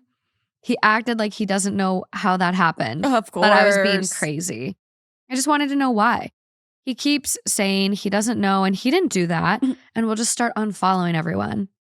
I just tried to understand it since his hobbies and work are one, and outside of that, he has nothing else to do. It might be a habit from when he was single and it just cannot die. He did unfollow the girls after our fight and never followed a girl again. I fucked my mind for months knowing he already got me and is seeking other girls. What's the purpose of trying to connect with other girls when he's already taken? He probably just found a sneakier way. Yeah. He probably just found a sneakier way. I don't think he stopped. That's what happened. And the thing is, it's hard because that defense has worked on me where they're just like, I don't know how that happened. I can't tell you. I have no idea that happened. I'm like, well, I guess if you don't know how it happened, what can I do about it? But like even if he was completely single, you have no reason to be adding high school girls at your big age. It is desperate. It's gross. It's creepy. It's predatory. And yeah. It is predatory. Looking for the ones with talent too, I bet. 37. He could be their dad. That's just disgusting. Yeah. Red flags all over the place. Yeah. I love you. We're drowning in I love you. Break up with him. Yeah. Break up. It's nice to know that since you're on the 2 Hot Takes subreddit, you will probably hear this. Also, if you want to share your art, we would be interested in seeing it. Oh my gosh. I don't know if you don't want to reveal any personal information about yourself, but if you did, we would love to see it. I'm sending you a message. I hope you see it before this episode comes out so I can include a picture of your art and share a link. Yes, that would be amazing. Yeah. I mean, there's so many people that buy prints online and want to support people. Absolutely. So if you're comfortable, and honestly, make your website really anonymous. Like you can still... You could make a new Etsy shop that's like secret. Yeah. Secrets. I'm going to send... As long as he gets no cut. He does not get a percentage. Not as long as, like, I still want to see it either way. But yeah. But hey, you know. I'm sending you a message, so reply. And maybe share your art in the comments of the post if you know you're comfy, but you got to break up. Yeah, unfortunately. Thank God that you don't have children with this man. Thank God you're not married to this man. It's a good time to just, hey, and you have your whole life ahead of you. Whole life. You're talented. You're young. You've got a lot to come. So much to live for. Keep making your art and leave this dud behind. Yeah. Moving along. Bye. I'm titling the message, Show me your art. Show me your art. Okay, you ready for this next one? Yeah. So this next one comes with a little bit of homework for you guys. If you want to get entered into a drawing to have me send you a little 2 hot takes present. And it's going to be fun because the homework requires you to share some hot takes or stories, opinions about audiobooks. Okay. Titled, Am I the Asshole for Not Being Impressed by My Wife Listening to Audiobooks at 3 times speed? Earlier this year, my wife started listening to audiobooks at 3 times speed. Last night, we went to a holiday party, and she was talking about how this gave her the ability to read almost 100 books this year. Someone we don't know well responded they didn't understand how she could possibly retain information that way, and that it seems like it would ruin the pleasure of reading. She got upset because that's exactly what I tell her. On the ride home, she was going on about how people don't take audiobook listeners seriously, and I, immaturely, rolled my eyes at that point and told her that it's not about that. It's that when she talks about listening to things at 3 times speed, it's because she thinks she has a superior ability to process information quickly and wants people to be impressed. It's not actually about reading at all. I know this sounds harsh, but I also know my wife well enough to know that impressing people is extremely important to her. And she has acknowledged she's prone to having a superiority complex. So, am I the asshole? Well, I feel she does have a talent, because if you get to the point where she can listen at 3 times speed and then you put her up against someone who's physically read an actual copy of the book, if they can both answer the same questions correctly about the plot and anything you'd want to ask, then what's the difference? At some point, it's someone's personal taste of how they would like to take in the information. Yeah. I know we have listeners that listen to the podcast on like 1.5 or 2 times speed. 3 times is wild. Have you listened to something at 3 times? I think 3 times is a little wild. And I'm curious about that and if she's actually doing it, because a part of audiobooks, at least for me, is really enjoying the time and like, yeah, and not having to hold a book and, work as hard. Like you're getting read this information by an amazing narrator. So to crank it up that much, I don't know. That's just me. I'm a 1 times. I'm a normal speed girly. And that's fine. And that's a preference. And this is her preference. So if she's going around saying, I can do this, I can listen this fast, then we're starting to break the barriers of just doing it for enjoyment. Mm-hmm. But if you like to listen at 3 times to get through the material for your enjoyment, then that's up to you. Do it. To each their own. But maybe when you start leading with that anytime you meet someone, hi, I'm blah, blah, blah. I listen at 3 times speed on audiobooks, whatever. Then you're being a little pretentious, maybe. Then are you really doing it for yourself? Or is it to achieve that 100 book goal? Ooh. Or just show that you are superior? This is a hot take. And this has come up in AITA and AITH a bunch. Multiple people have said even crazier things, like the listening speed is one thing, but someone else said that listening to an audiobook is not real. Like it doesn't count as having experienced the book. Why does that matter? You're still hearing Who the words. Who actually cares? You're understanding the words that are dictated from the page. Would it be better if you downloaded a transcript of this episode and read it instead of listened to it? Ooh. What's the difference? As long as information's being conveyed and you're enjoying yourself, who cares? Well, what's interesting too about this one is the top comment does mention some of those hot takes we were talking about. Top comment, not the asshole. This seems like a silly fight. As an Audible listener, I can't say I listened to them on 3 times speed, but I have listened to about 80 books this year. It's great listening while driving or working out and cleaning. OP actually responds, "Oh, I'm all for audiobooks and disagree with those who think listening to them isn't equivalent to reading." Okay. Why do people try to gatekeep number of books you've listened to? What's up with gatekeeping books like this? What is this about? But I'm ready for your hot takes, your opinions, your stories on audiobooks. So head over to the link. It is a Google form super easy to fill out and share your take. And if you do share, you will be entered into a drawing to win a little present from me. So get typing on those hot takes, y'all. Okay, thank you. Okay, before we move on, Dad overheard us reading this story, and he has a little piece of information to share. So Dad is dyslexic.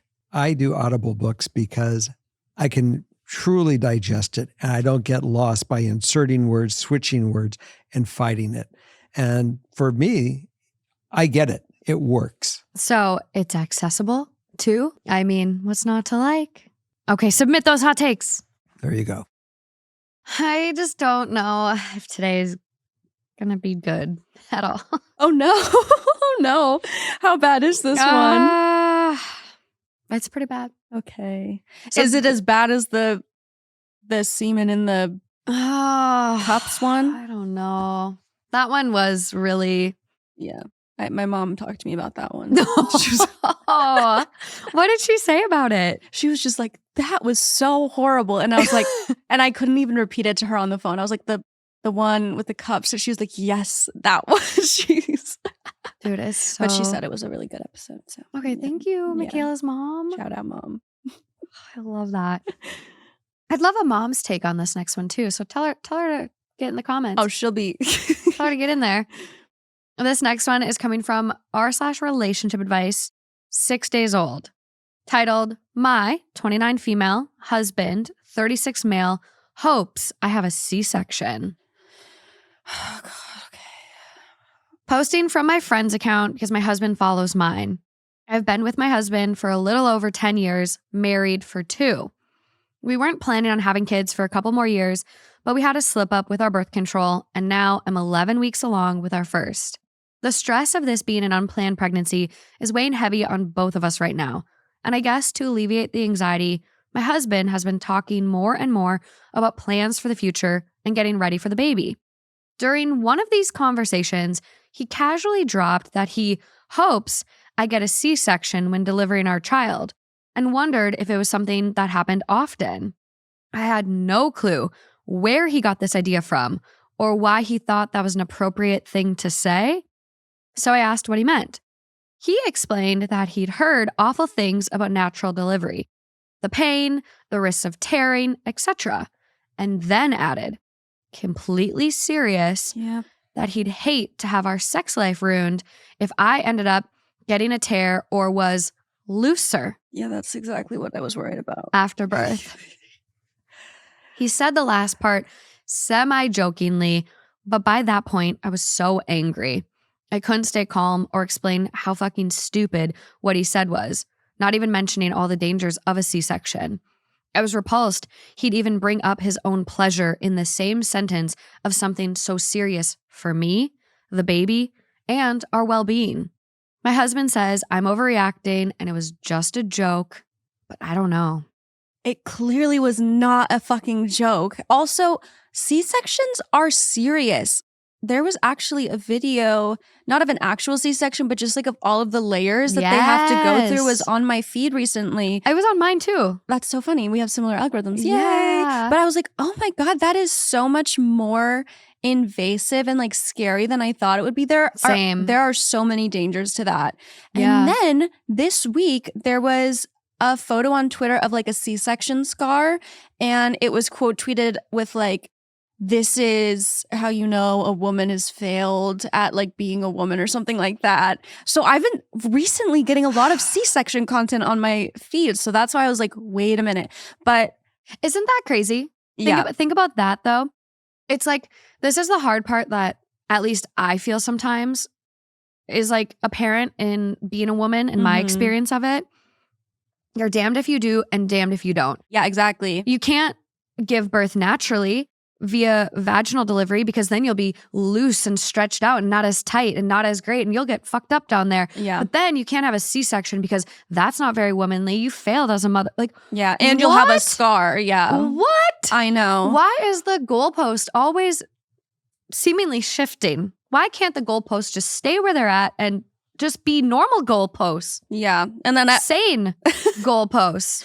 And childbirth is like historically so dangerous. It's already stressful to be pregnant. It's stressful to like, sorry, I'm saying that as if I'm like experienced.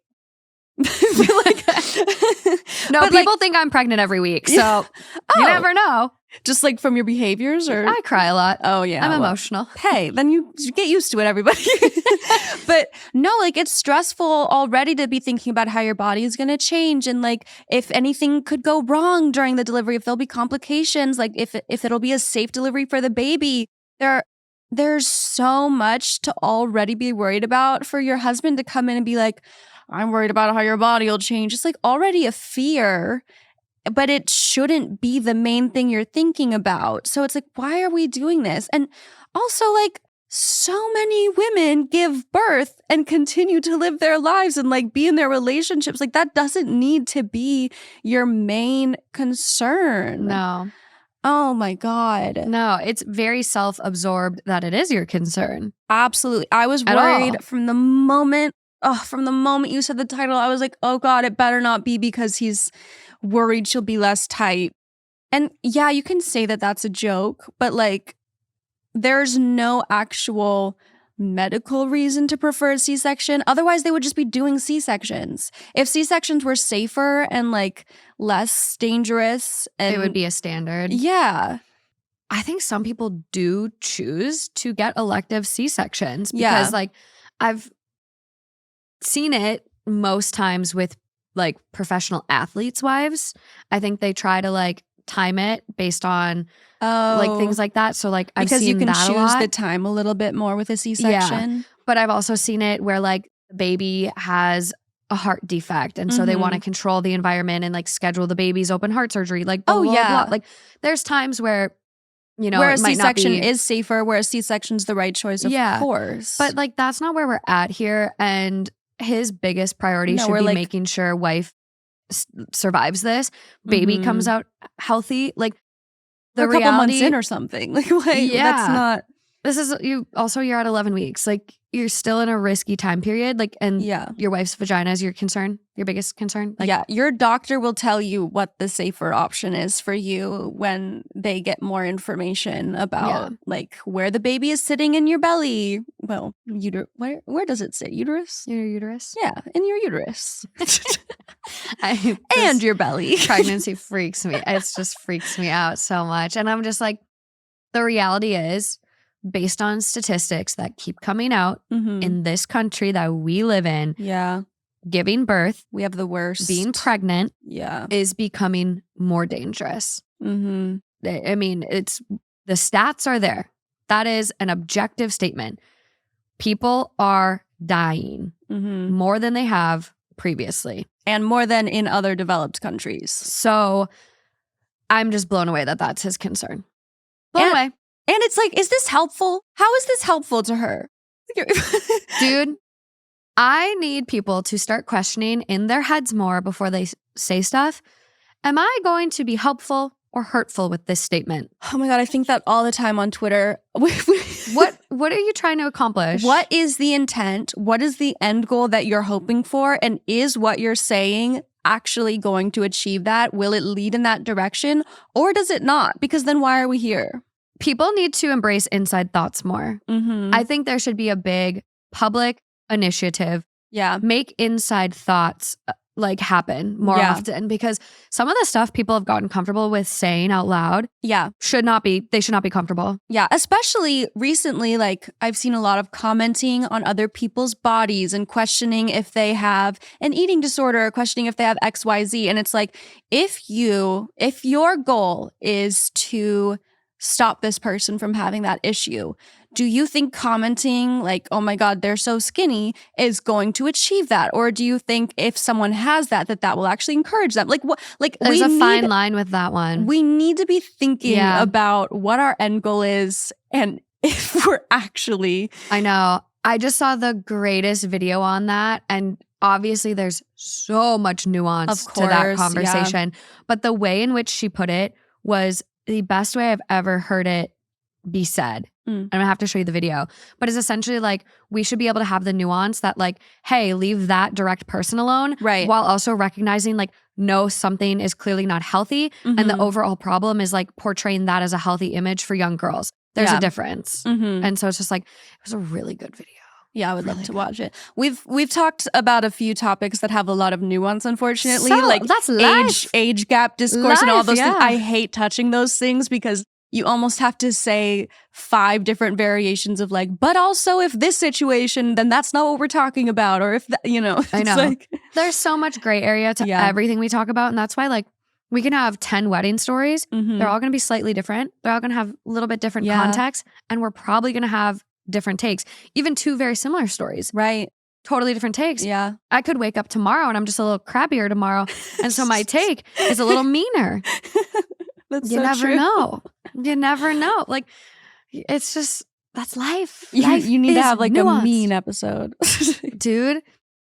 on a warpath. I told someone the other day, someone was like, you're funny. And I'm like, I'm not that funny. And the reality is like, I know I'm not that funny. I would be funnier if I wasn't scared about being mean. Yeah. But I'm like, then is that funny if you're being mean? I don't know. No, I do find that issue a lot of the time though, where it's like there are certain things that you want to be more sensitive about but like that's because there are other people out there listening and you don't want to attack everybody who might relate to certain things as well. I don't know. It's a whole thing. It's a whole thing. There are certain things that like I'll say in a private group chat with my friends that I wouldn't post on Twitter or like talk about on a podcast. And I think that that's how it should be. Inside thoughts as well. Yeah. Inside thoughts, maybe in the group chat. Yeah. Keep it in the group chat. So top comment on this one. Men who think women are looser after childbirth are objectively stupid.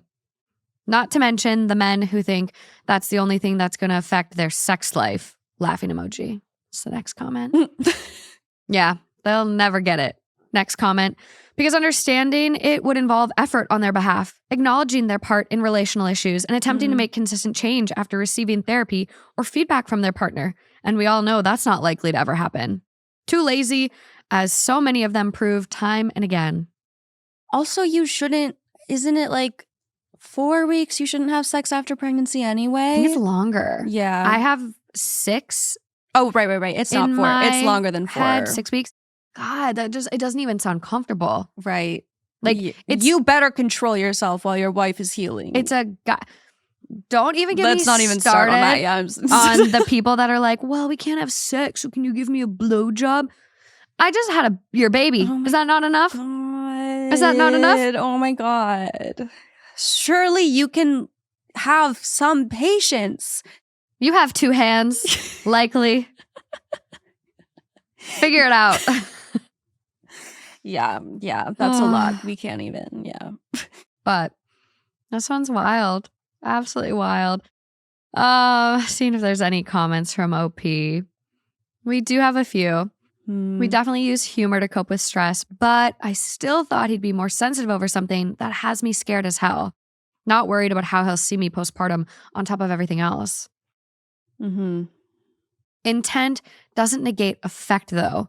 And what would he be even trying to accomplish by telling me this? We're having a serious conversation about the future of our family, and he brings up a different medical procedure for the sake of his own pleasure? Fuck that. Nefarious or not, it's a shitty thing to say. So OP gets it. OP's not being gaslight by this. Yeah. I used to think I was a C-section because I didn't think being like given birth to is something I would do. I thought I was more like hatched. You feel like you were hatched? Yeah. I wish we could hatch kids. But my mom insists that I wasn't a C-section, so. Shoot. Which is crazy because it's my experience, but. Crazy of her to gaslight you like that. That's an interesting thing to feel hatched. I just can't see myself like doing the whole birth thing.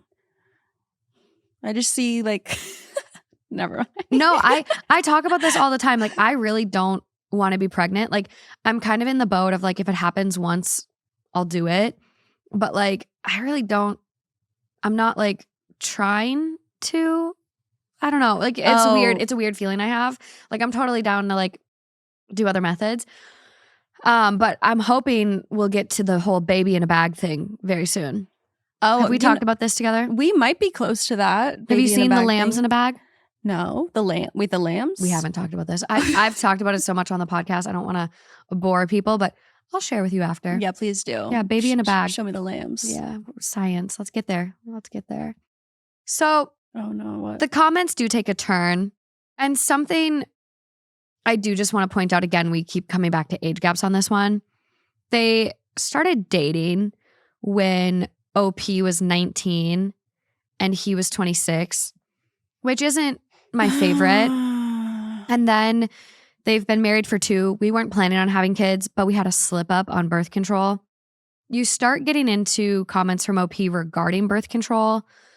OP did go off the pill, and then they were using condoms. However, there's comments here that kind of allude to, we've been using condoms, obviously condoms fail. And then someone replies, but if he's taking it off, that means no birth control sometimes. And OP goes, he didn't always tell me. That doesn't mean I was trying to get pregnant. Oh my God. Every single story, it's like they're already awful. And then in the comments, it gets so much worse. And I don't like read the comments a lot of times before. Yeah. Like I'll read the story to make sure the story's good because that's all I need. Right. And every single comment that keeps coming up today is like, it again, yeah, like you said, it just keeps making it worse. Yeah. Next comment, girl, that's called stealthing. Yeah. It's a form of SA. This is unfortunately very bad. And again, a lot of people will do this because babies and having kids keep people tied. Like, oh, what the fuck? I will say, because initially with this story, I was like, that is really bad. Maybe there is a chance he was genuinely joking. Still a really bad joke. Still awful to hear. Maybe they could work it out. I don't know. But this is like, oh, and I hate it because she's having a baby with him. And it's always like, this is really bad. But unfortunately now it's like, what do you do? I know. And it's like, okay, this could be one of those that like, it's looking really bad, but like isn't. Like it's just a weird circumstance, coincidence of events. Like, you know what I mean? I don't know. Like, yeah, until we got to the comments. I know. I'm just like, I don't know what's happening here. So the most recent comment from OP, again, because this post is only 6 days old. Right. And the most recent comment from OP is 6 days old. So I'm hoping we get an update and just like, all is well. All is well. But I don't know. Self-absorbed. I just, for sure. Yeah, it feels like all of the additional information, like she was 19 when they met and he's just sneakily been taking the condoms off sometimes during sex. And it's like, it seems like that kind of thing she's mentioning more casually than the comments. I know. When it's like, those are actually even more concerning. Well, and like OP, so the reason why people are deducing like he took them off is from OP saying, all condoms after I took a break from the pill. I know those aren't 100%. So I guess there was always a risk with him taking it off every now and then. Oh, she didn't say sometimes he was doing it without her knowing? So I guess there was always a risk of him taking it off every now and then. I don't know if that's definitive. I don't know. I like, misunderstood. But like other people did in the comments as well. Like everyone's jumping to conclusions here. Oh, okay. So I'm not sure if it's 100%, but like regardless, he can just as easily poke holes in the condoms. Like if someone wants to baby trap you, they can find ways. We've done episodes on baby trapping. Yeah. It's a big issue. I thought she made a comment of sometimes he was taking them off and I didn't know. Kind of saying that. Okay. It's very like, it's well, like it could be interpreted one way or the other. Yeah. And it's like, how dark does your mind go when you hear that? I see. I guess there was always a risk.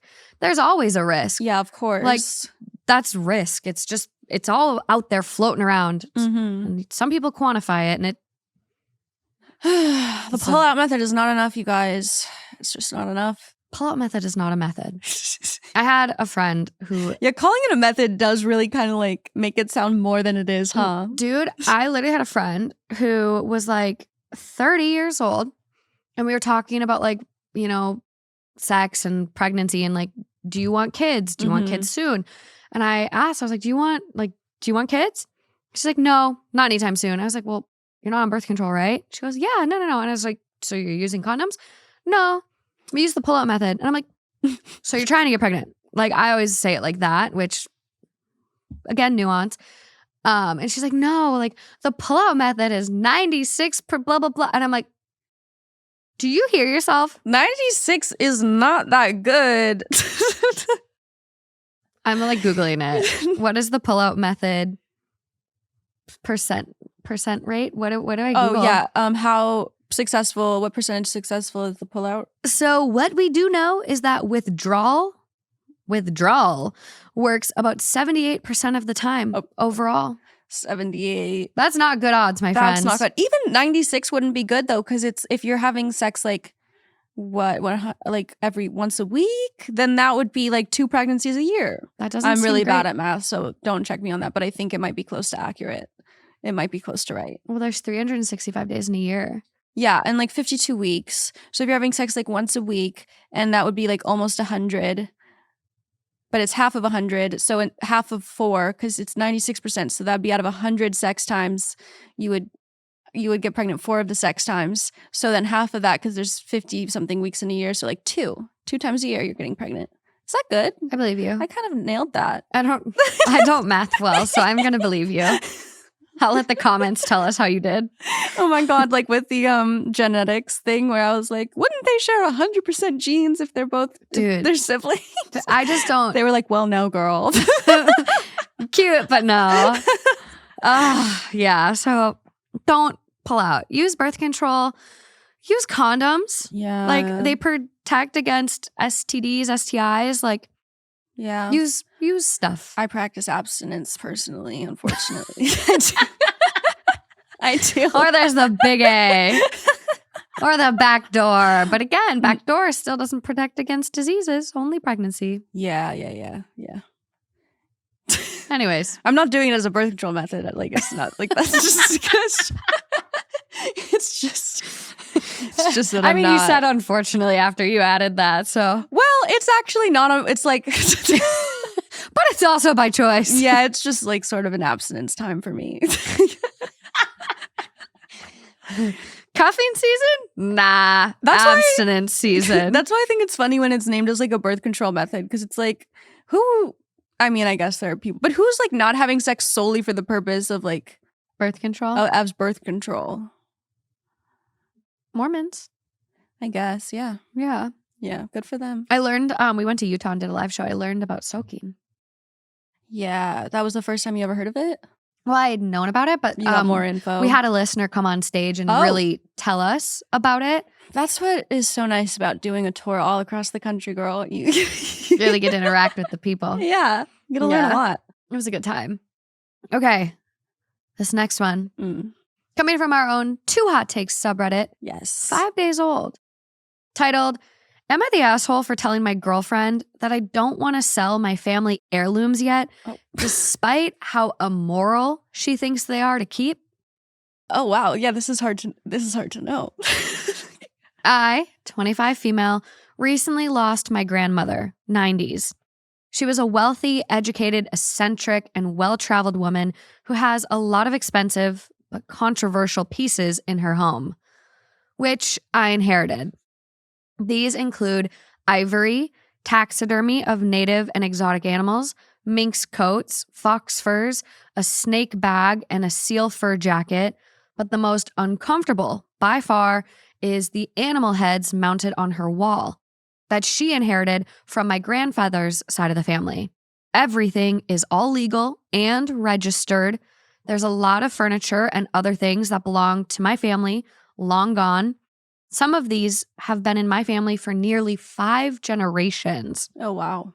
My girlfriend, Penny, is vegetarian and adamantly against any animal cruelty, which I do agree with.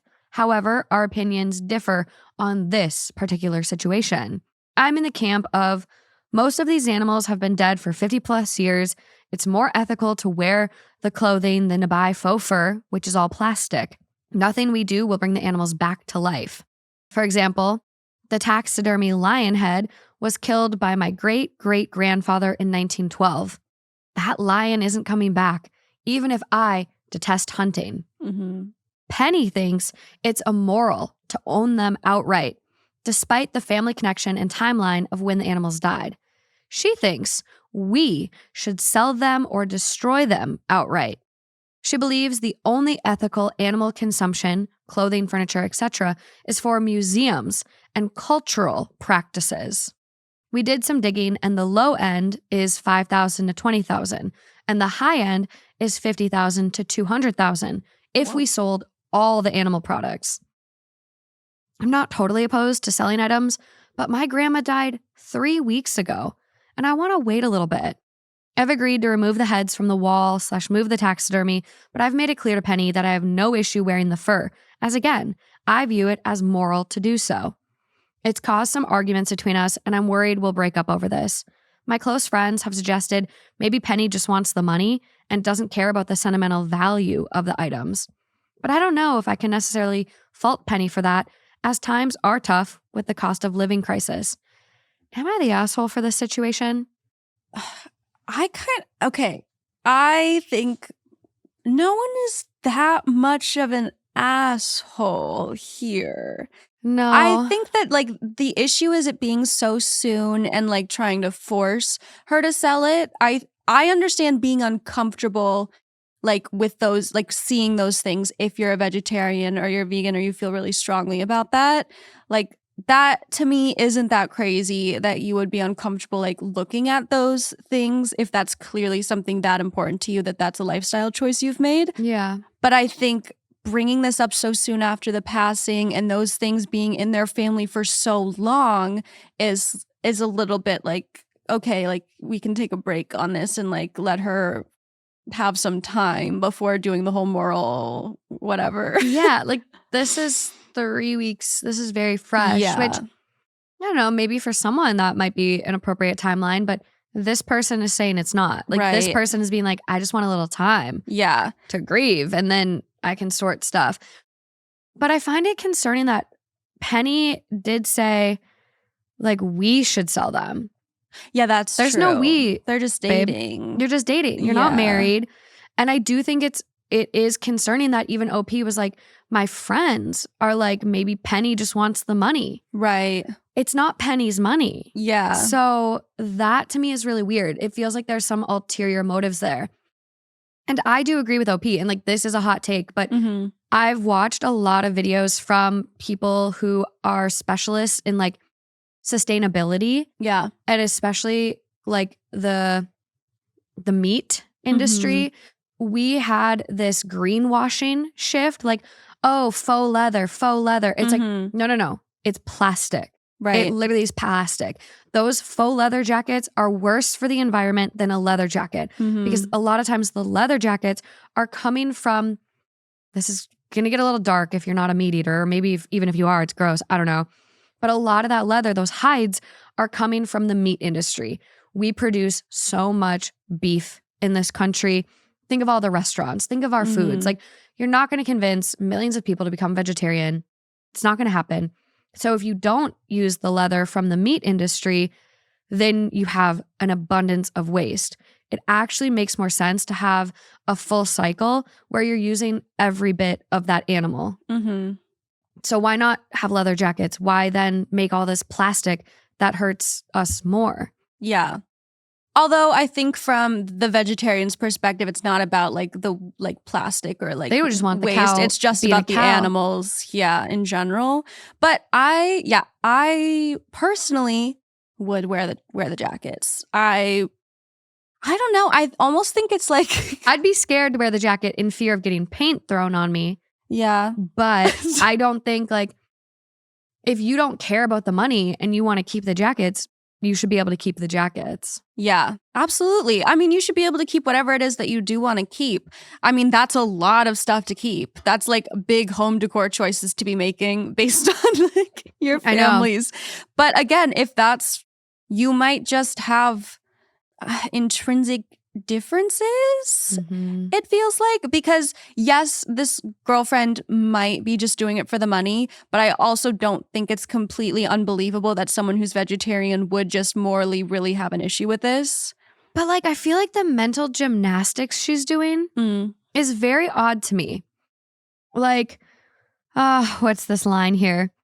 She believes the only ethical animal consumption, clothing, furniture, etc., is for museums and cultural practices, which cultural practices I completely get. Mm-hmm. And then I'm like, well, what's the difference of like this person having a private collection in their home if they're not going out killing new animals? Mm-hmm. What's the difference between that and a museum? And if you truly cared about not profiting and for things to give back because they've already been harvested and you want it to go to a museum, which you believe is okay, then why not donate to a museum versus selling?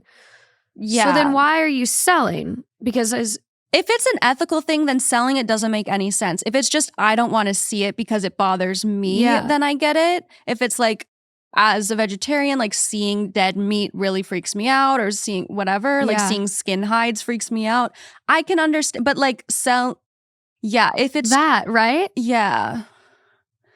I don't know. Because it's like you're so against these animals, but you're okay accepting the money from the animals. Yeah, and selling it to someone else. And then it's still there. It's not in a museum. At some point, didn't she say that she'd be okay destroying it? Yeah. I guess that's the point too. But do you feel like I feel like that's a bluff. Maybe. I don't know. Penny's tricky. It's tricky. This is one of those ones where it's like, yeah, it could be dark and sinister. It is, regardless, inappropriate to be pushing this so soon. And also I also just think pushing it in general, it's weird. Like, it's one thing to say, if we live together, I don't want dead animal hides on my wall, or like a lion's, I know, carcass on my wall. I get that. Yeah.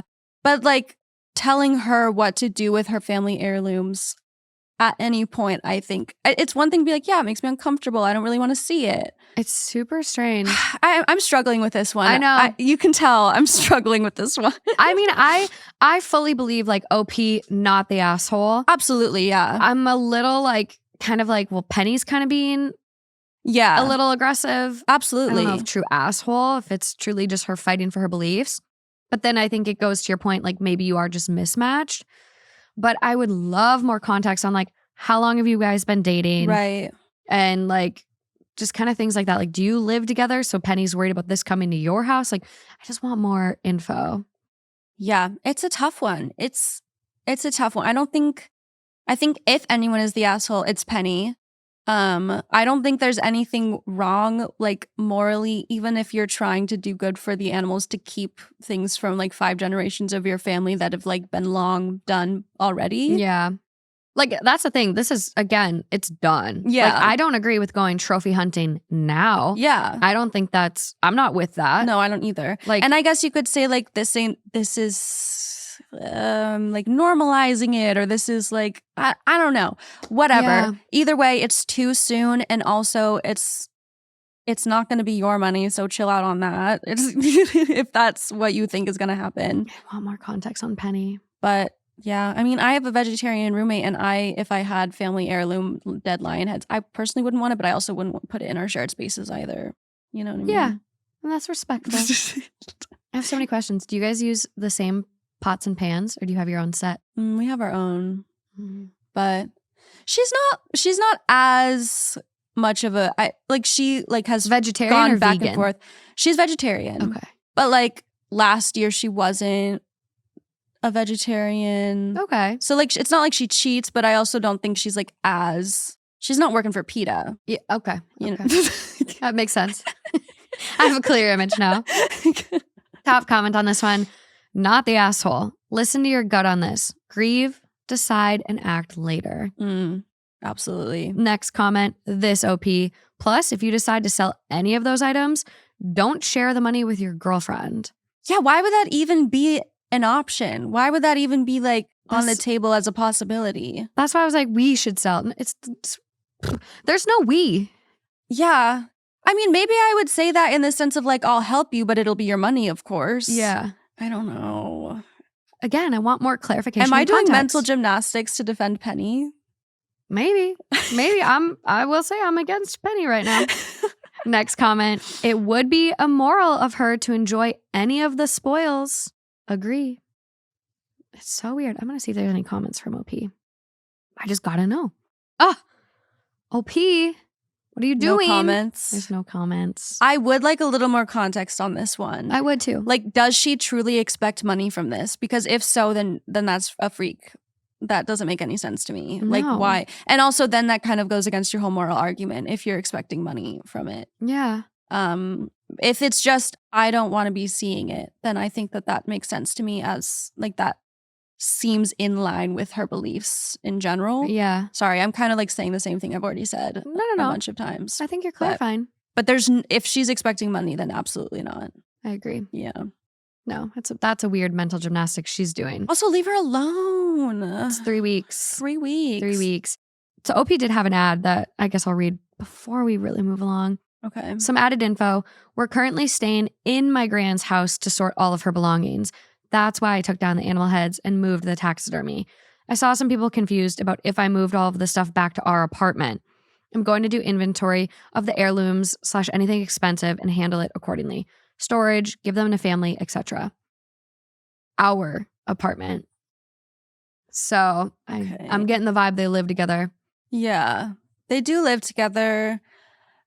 Yeah. That's so hard. That's actually like, that's one where they just might be morally opposed, because I would also struggle with having like taxidermy in my house. Mm-hmm. But then if you really love someone and it like really truly means a lot to them, because of like, if it really meant a lot to them, I could maybe be fine with it. I don't know how I'd feel. I'm like, if someone gave me a stuffed lion, would I want it? Well, I certainly wouldn't want it personally. I don't know. I'm curious if I'm like, would I put it in a library? A den? I don't know. Oh, the lion going back in the den? Oh, Damn. another Wicked reference. Yeah, I would love more context. We need an but- update on this one for sure. Because they're not married, right? No, Okay. just dating. Just dating and Curious how but long. living together. You'd think at least a couple months then if they moved in. Of course. Well, yeah. Teach their own.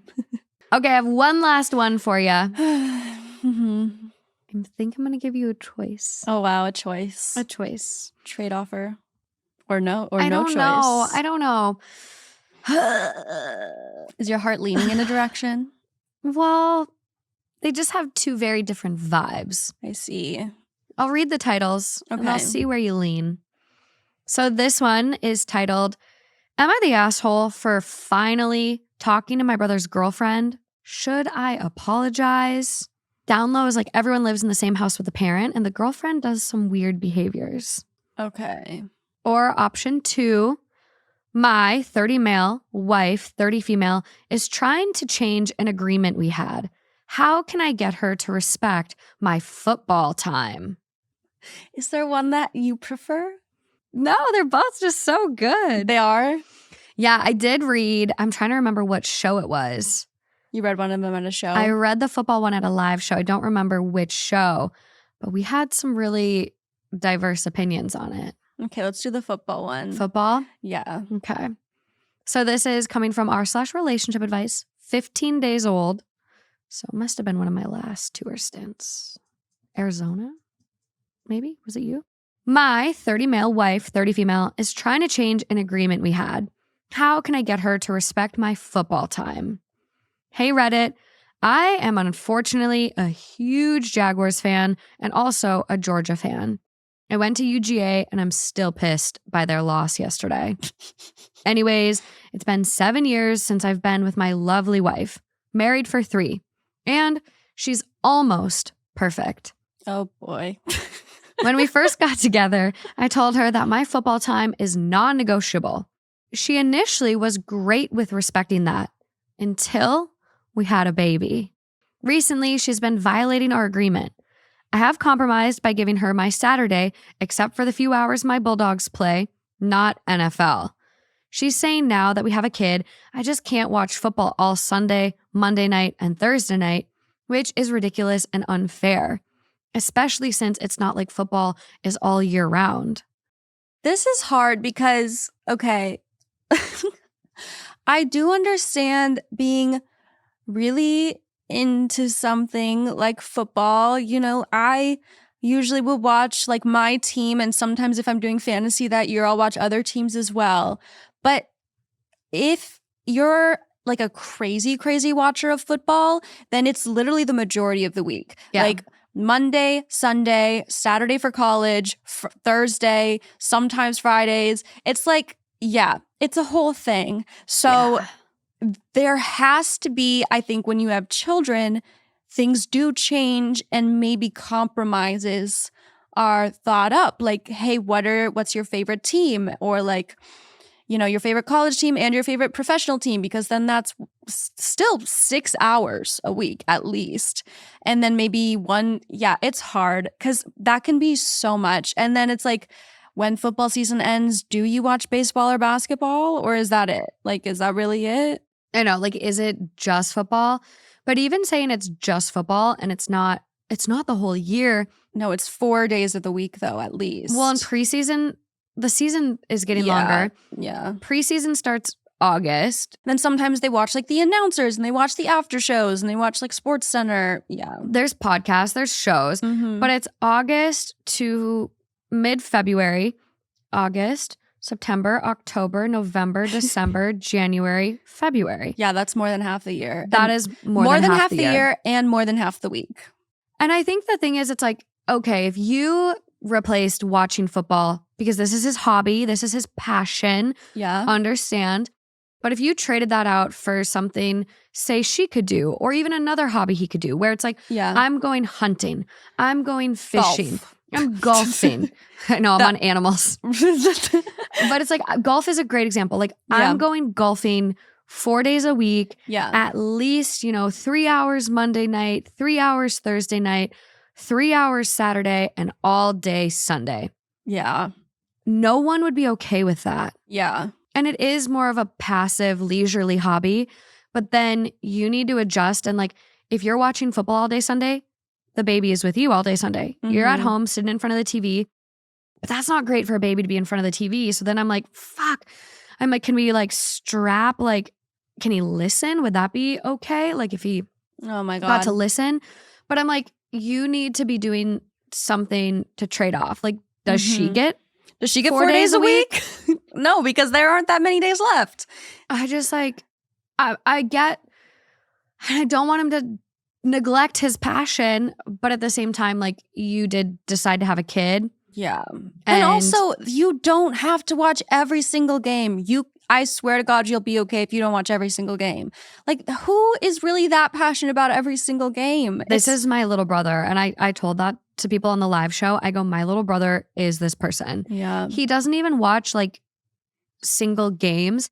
He puts on the red zone where like there's 4 split screens happening at once, and then it'll shift to every touchdown.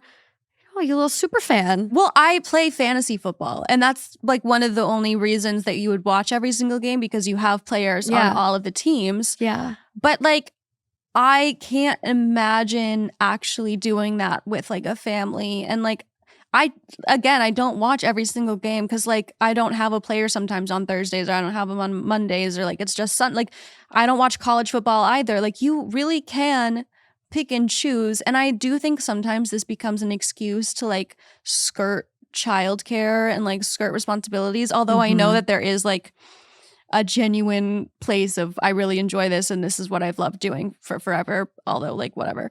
But then also it's like, well, it's football time, so I get to be alone. And actually now these 2 random ass teams are playing each other. I've got to go to the basement to watch that, and then like sit on your phone and actually just have your own space. It almost feels like it's a cop-out. It's a cop-out too. Yeah. Even though it can be that you're genuinely interested in every single fucking NFL game that exists, but come on. Well, and that's the thing. Like, if this was his career and he was an announcer, if he was a stat guy, like, why not? It would be a different argument. But this is a passion, and like, you're in a season of life right now where you just had a baby, and like, she's saying like, hey, we have a kid, like there's got to be a little give and take. And then what really pisses me off about this one is he's like, well, I have compromised already by giving her my Saturdays except for the few hours my Bulldogs play. It's the 3 hours. That's a long time. Again, it's then 4 days of the week. It's a majority of the week, which like you're basically like splitting 50-50. Like it's Also, I you're don't saying know. that like you're saying that she was totally fine about this until you had a baby. So clearly the only reason this is coming up is because like things have changed and it's important now and your time is more needed. Like this isn't just her wanting more of your time for I don't know. No, I But, think like- so. It's like it's a time of need right now. And it's like Yes. maybe she didn't anticipate, maybe she thought she could do it on her own. Maybe she didn't, think it would be an issue and she was okay with it. Her first thought when she got pregnant probably wasn't like, Oh no, football. yeah. Football. Oh. Is he going to be okay with not watching football on Fridays and Thursdays? I mean, there's gonna be eventually. I do think this. Like I could see there being football every day of the week. Yeah. There's Every day. always like a random day where I'm like, wait, why are they playing today? I know, like when they have games in like Brazil or Exactly. London, stuff like that. It is very interesting. We do have a couple comments from OP. Okay. What's he saying to us? The first one I see him respond to is, this is something so little though. It was like a verbal agreement, right? Like I can understand if you need your me time or football time. Basically, just talk to her and come to a compromise because a successful marriage is all about communication and commitment, to which compromise branch off from those two things. Okay. And then OP goes, I've been trying to compromise, but it's like you give her an inch and she asks for a mile. Oh, I love my wife. I hate this guy. And she is great outside of this. I give her an inch. He moved from all day Saturday to only 3 hours of Saturday. And he's like, I gave her so much of my time. Sorry, you want the entire weekend to yourself for the majority of the year. And she just has to watch the baby because you spoke about it when you were children and you weren't married and you didn't have kids. Oh And my she was God. like, yeah. And she stuck by that until it became a time of need. Oh, We do have a comment about someone asking for clarification on wife's free time. yeah. They go, when does your wife have free time? You're asking for 20-ish hours a week. What does she get? And OP responds, on non-football days, I do the majority of the cooking and cleaning. Also, by the time Monday and Thursday night football are on, we already put the baby to sleep. And someone goes, when you're cooking and cleaning, who's watching your kid? And OP goes, look, I know where this is going, but I also get off work before my wife does. So by the time she gets home, I already did the baby stuff. Okay. I appreciate that. Yeah, like that's great. And I then would say like, okay, so Mondays and Thursdays football locked in, 100%. Baby's asleep. I got no issue with that. Mm-hmm. Baby's asleep. I'm actually going to go and do some wine night with the girls. I'm going to go to book club. I'm going to go to sewing. I'm going to do something. Right. There's her time. He can sit at home with a baby monitor next to him. I'm down for that. But then it's like you're giving up both weekend days for football. Yeah. There's got to be this weekend you can pick Saturday, next weekend you pick Sunday. Like you don't need to be plastered to the TV both weekend days. Right, because that's still, they both work on the weekdays. So then Where's your family she just time? doesn't get she doesn't get the weekend days. No. Like, She's giving up her so weekend she so works he can watch football all week and then also has to watch the baby all weekend so he can watch football. I would also just like feel from like emotional and mental stimulation, like with my partner, like I would feel so neglected. Like it's a weekend, we have a baby. Yeah. Like let's go to an apple orchard. Let's take the baby out and go on a hike. Let's do something. Like this is also an important development time. Mm-hmm. And for you to not be bonding with your family. Yeah. I don't And know. this clearly isn't someone who's saying you can't watch football. You can never watch football. No. Like this has been something that she's been okay with for all of your relationship. She's agreed to it. She's stood by that, as you said yourself, until you had kids. Like it's not a situation where this woman is just saying you can never watch football. No, it doesn't feel like a bait and switch. It doesn't Yeah, feel like one of it's those not. where it's like, oh, well, you can watch football. And then she gets the marriage, she gets the baby. And then it's like, no football. She's not even saying that. Like, she's just like, hey, like, we need a little more. I need a little help. Yeah. She's probably like in over her head. At least it doesn't feel like a bait and switch to me, but some people might have different takes. I'd love to hear them. That would be a crazy bait and switch. I'm going to trick him into marrying me and then, haha, I take your football away. It's crazy. And I'm thinking in my head, and I'm like, if the genders were flipped and she had something that was like, yeah, like watching The Bachelorette. Yeah. 4 days a week, all day Sunday. I'd say that's and unhinged. He has to watch the baby whenever she's watching The Bachelorette. I'd say that's unhinged. I go, that's a little too much. She just has like all of her favorite reality TV shows all day.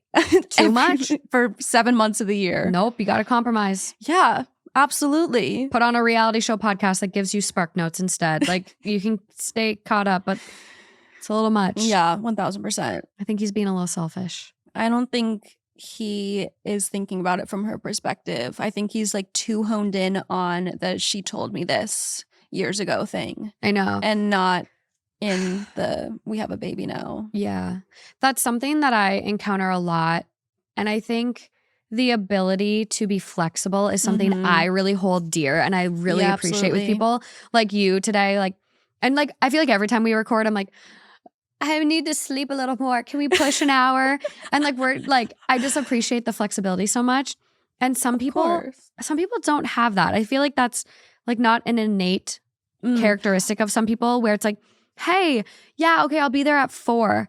But it's like, if you show up at 4:15, it's the end of the world for them. Like they do not have the ability to adapt or be fluid with plans. Or in a disagreement, they're like really hanging on to that one thing. That one time, yeah, you let me down or blah, blah. And it's like, exactly. Okay, but that was one time. And like, you can't keep holding that like dagger in my back. Like we have to move on. We have to move on. And if we can't move on, it's not going to work. Right. She had never been a mother before either. Like neither of you had ever been parents. The things you agreed to about your time and your priorities changes when you have a child. Hugely shocking, I know. Can't imagine your priorities have to change when you have a kid, but they do. And I'm shocked that yours haven't just changed by yourself. Like, sorry, you should have just decided that your child had become more important than some of your Sunday games and Saturday games. You would think. You would think. You would think. Top comment on this one. Yeah, you have a baby. You can't just expect to tune out and leave her to it so you can watch football for hours. Does she get her time for hours a day of the week? Yeah. Does she get 3 nights a week free to do anything she wants without interruptions? I'm guessing not. Yeah. That was a good one, though. I understand why there were different opinions because I don't want him to lose his passion. Of course. But I love football. I love watching football. Not this season as much because the Cowboys are doing really Minnesota's scraping by.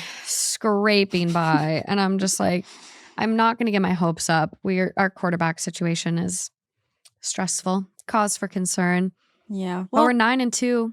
And you can enjoy things and be normal about it. Yeah. 9-2 I watched yesterday. That's really good, actually. I know. But football, like a lot of people enjoy football, but and then they still balance healthy lives. Let's be a little more reasonable. Don't. My brother, he needs to find a better balance. He needs a girlfriend.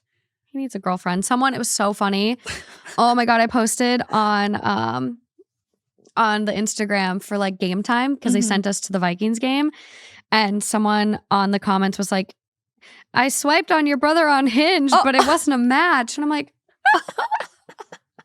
that's so funny. So I'm like, I think he does need a girlfriend. Maybe he'd be a little better about football, but it's a Morgan's brother call out right now. Yeah, Taylor. He's a character. He's a good kid, but he's a character. Those were good stories. I hope everyone agrees. I tried to have a well-rounded, balanced episode. Yeah, I'm interested to see because I do feel there will be some disagreements. I think there's going to be a lot of strong opinions. I think so as well. I'm nervous about it. No, we're all entitled to our own opinions. Yeah, that's so true. Just be civil. Just some are better than others. Michaela, where can everyone find you? Hi, I'm Michaela Okland on Instagram and Twitter. Although I'm like, should I leave Twitter? I don't know. We're still thinking about it. Blue Sky, baby. I know, but I don't remember my password or my email. But I'll find it. I'll figure it out. Yeah. I actually really like it. Yeah. I have an account. I just need to get back in. It's giving me like OG Twitter vibes. Like it's very like happy and funny. I love that. Like it's funny that like good. Threads isn't getting that space too. Yeah. Like I really thought Threads was going to be something. But I know. Well, what I appreciate about Blue Sky is that it's like open source. Mhm. And so it's like it cannot be bought by someone or controlled in that way, Yeah. which I really like. It does feel more Need neutral. that. Yeah. I really like it. I watched some like news story with like one of the founders or something on it, and I was like, I like this. Good for them. Yeah. Good for them when they say that they're making social media to be neutral and then they actually do make social media to be neutral. Shocking. Absolutely shocking. But thank you guys so much for being here. Another episode. We have amazing content on Patreon for this month, November. If you're hearing this in December, it's still there. And if you join in December, you get all of December's content and November's content and October's content and September. You get all the content. There's a back catalog of, I think, at least 500 posts on our Patreon. Whoa. And depending on when you're hearing this, the top 2 tiers are 50% off until December 2nd. So come on over and join us. It's going to be really fun. But thank you again for being here. And until next time, bye.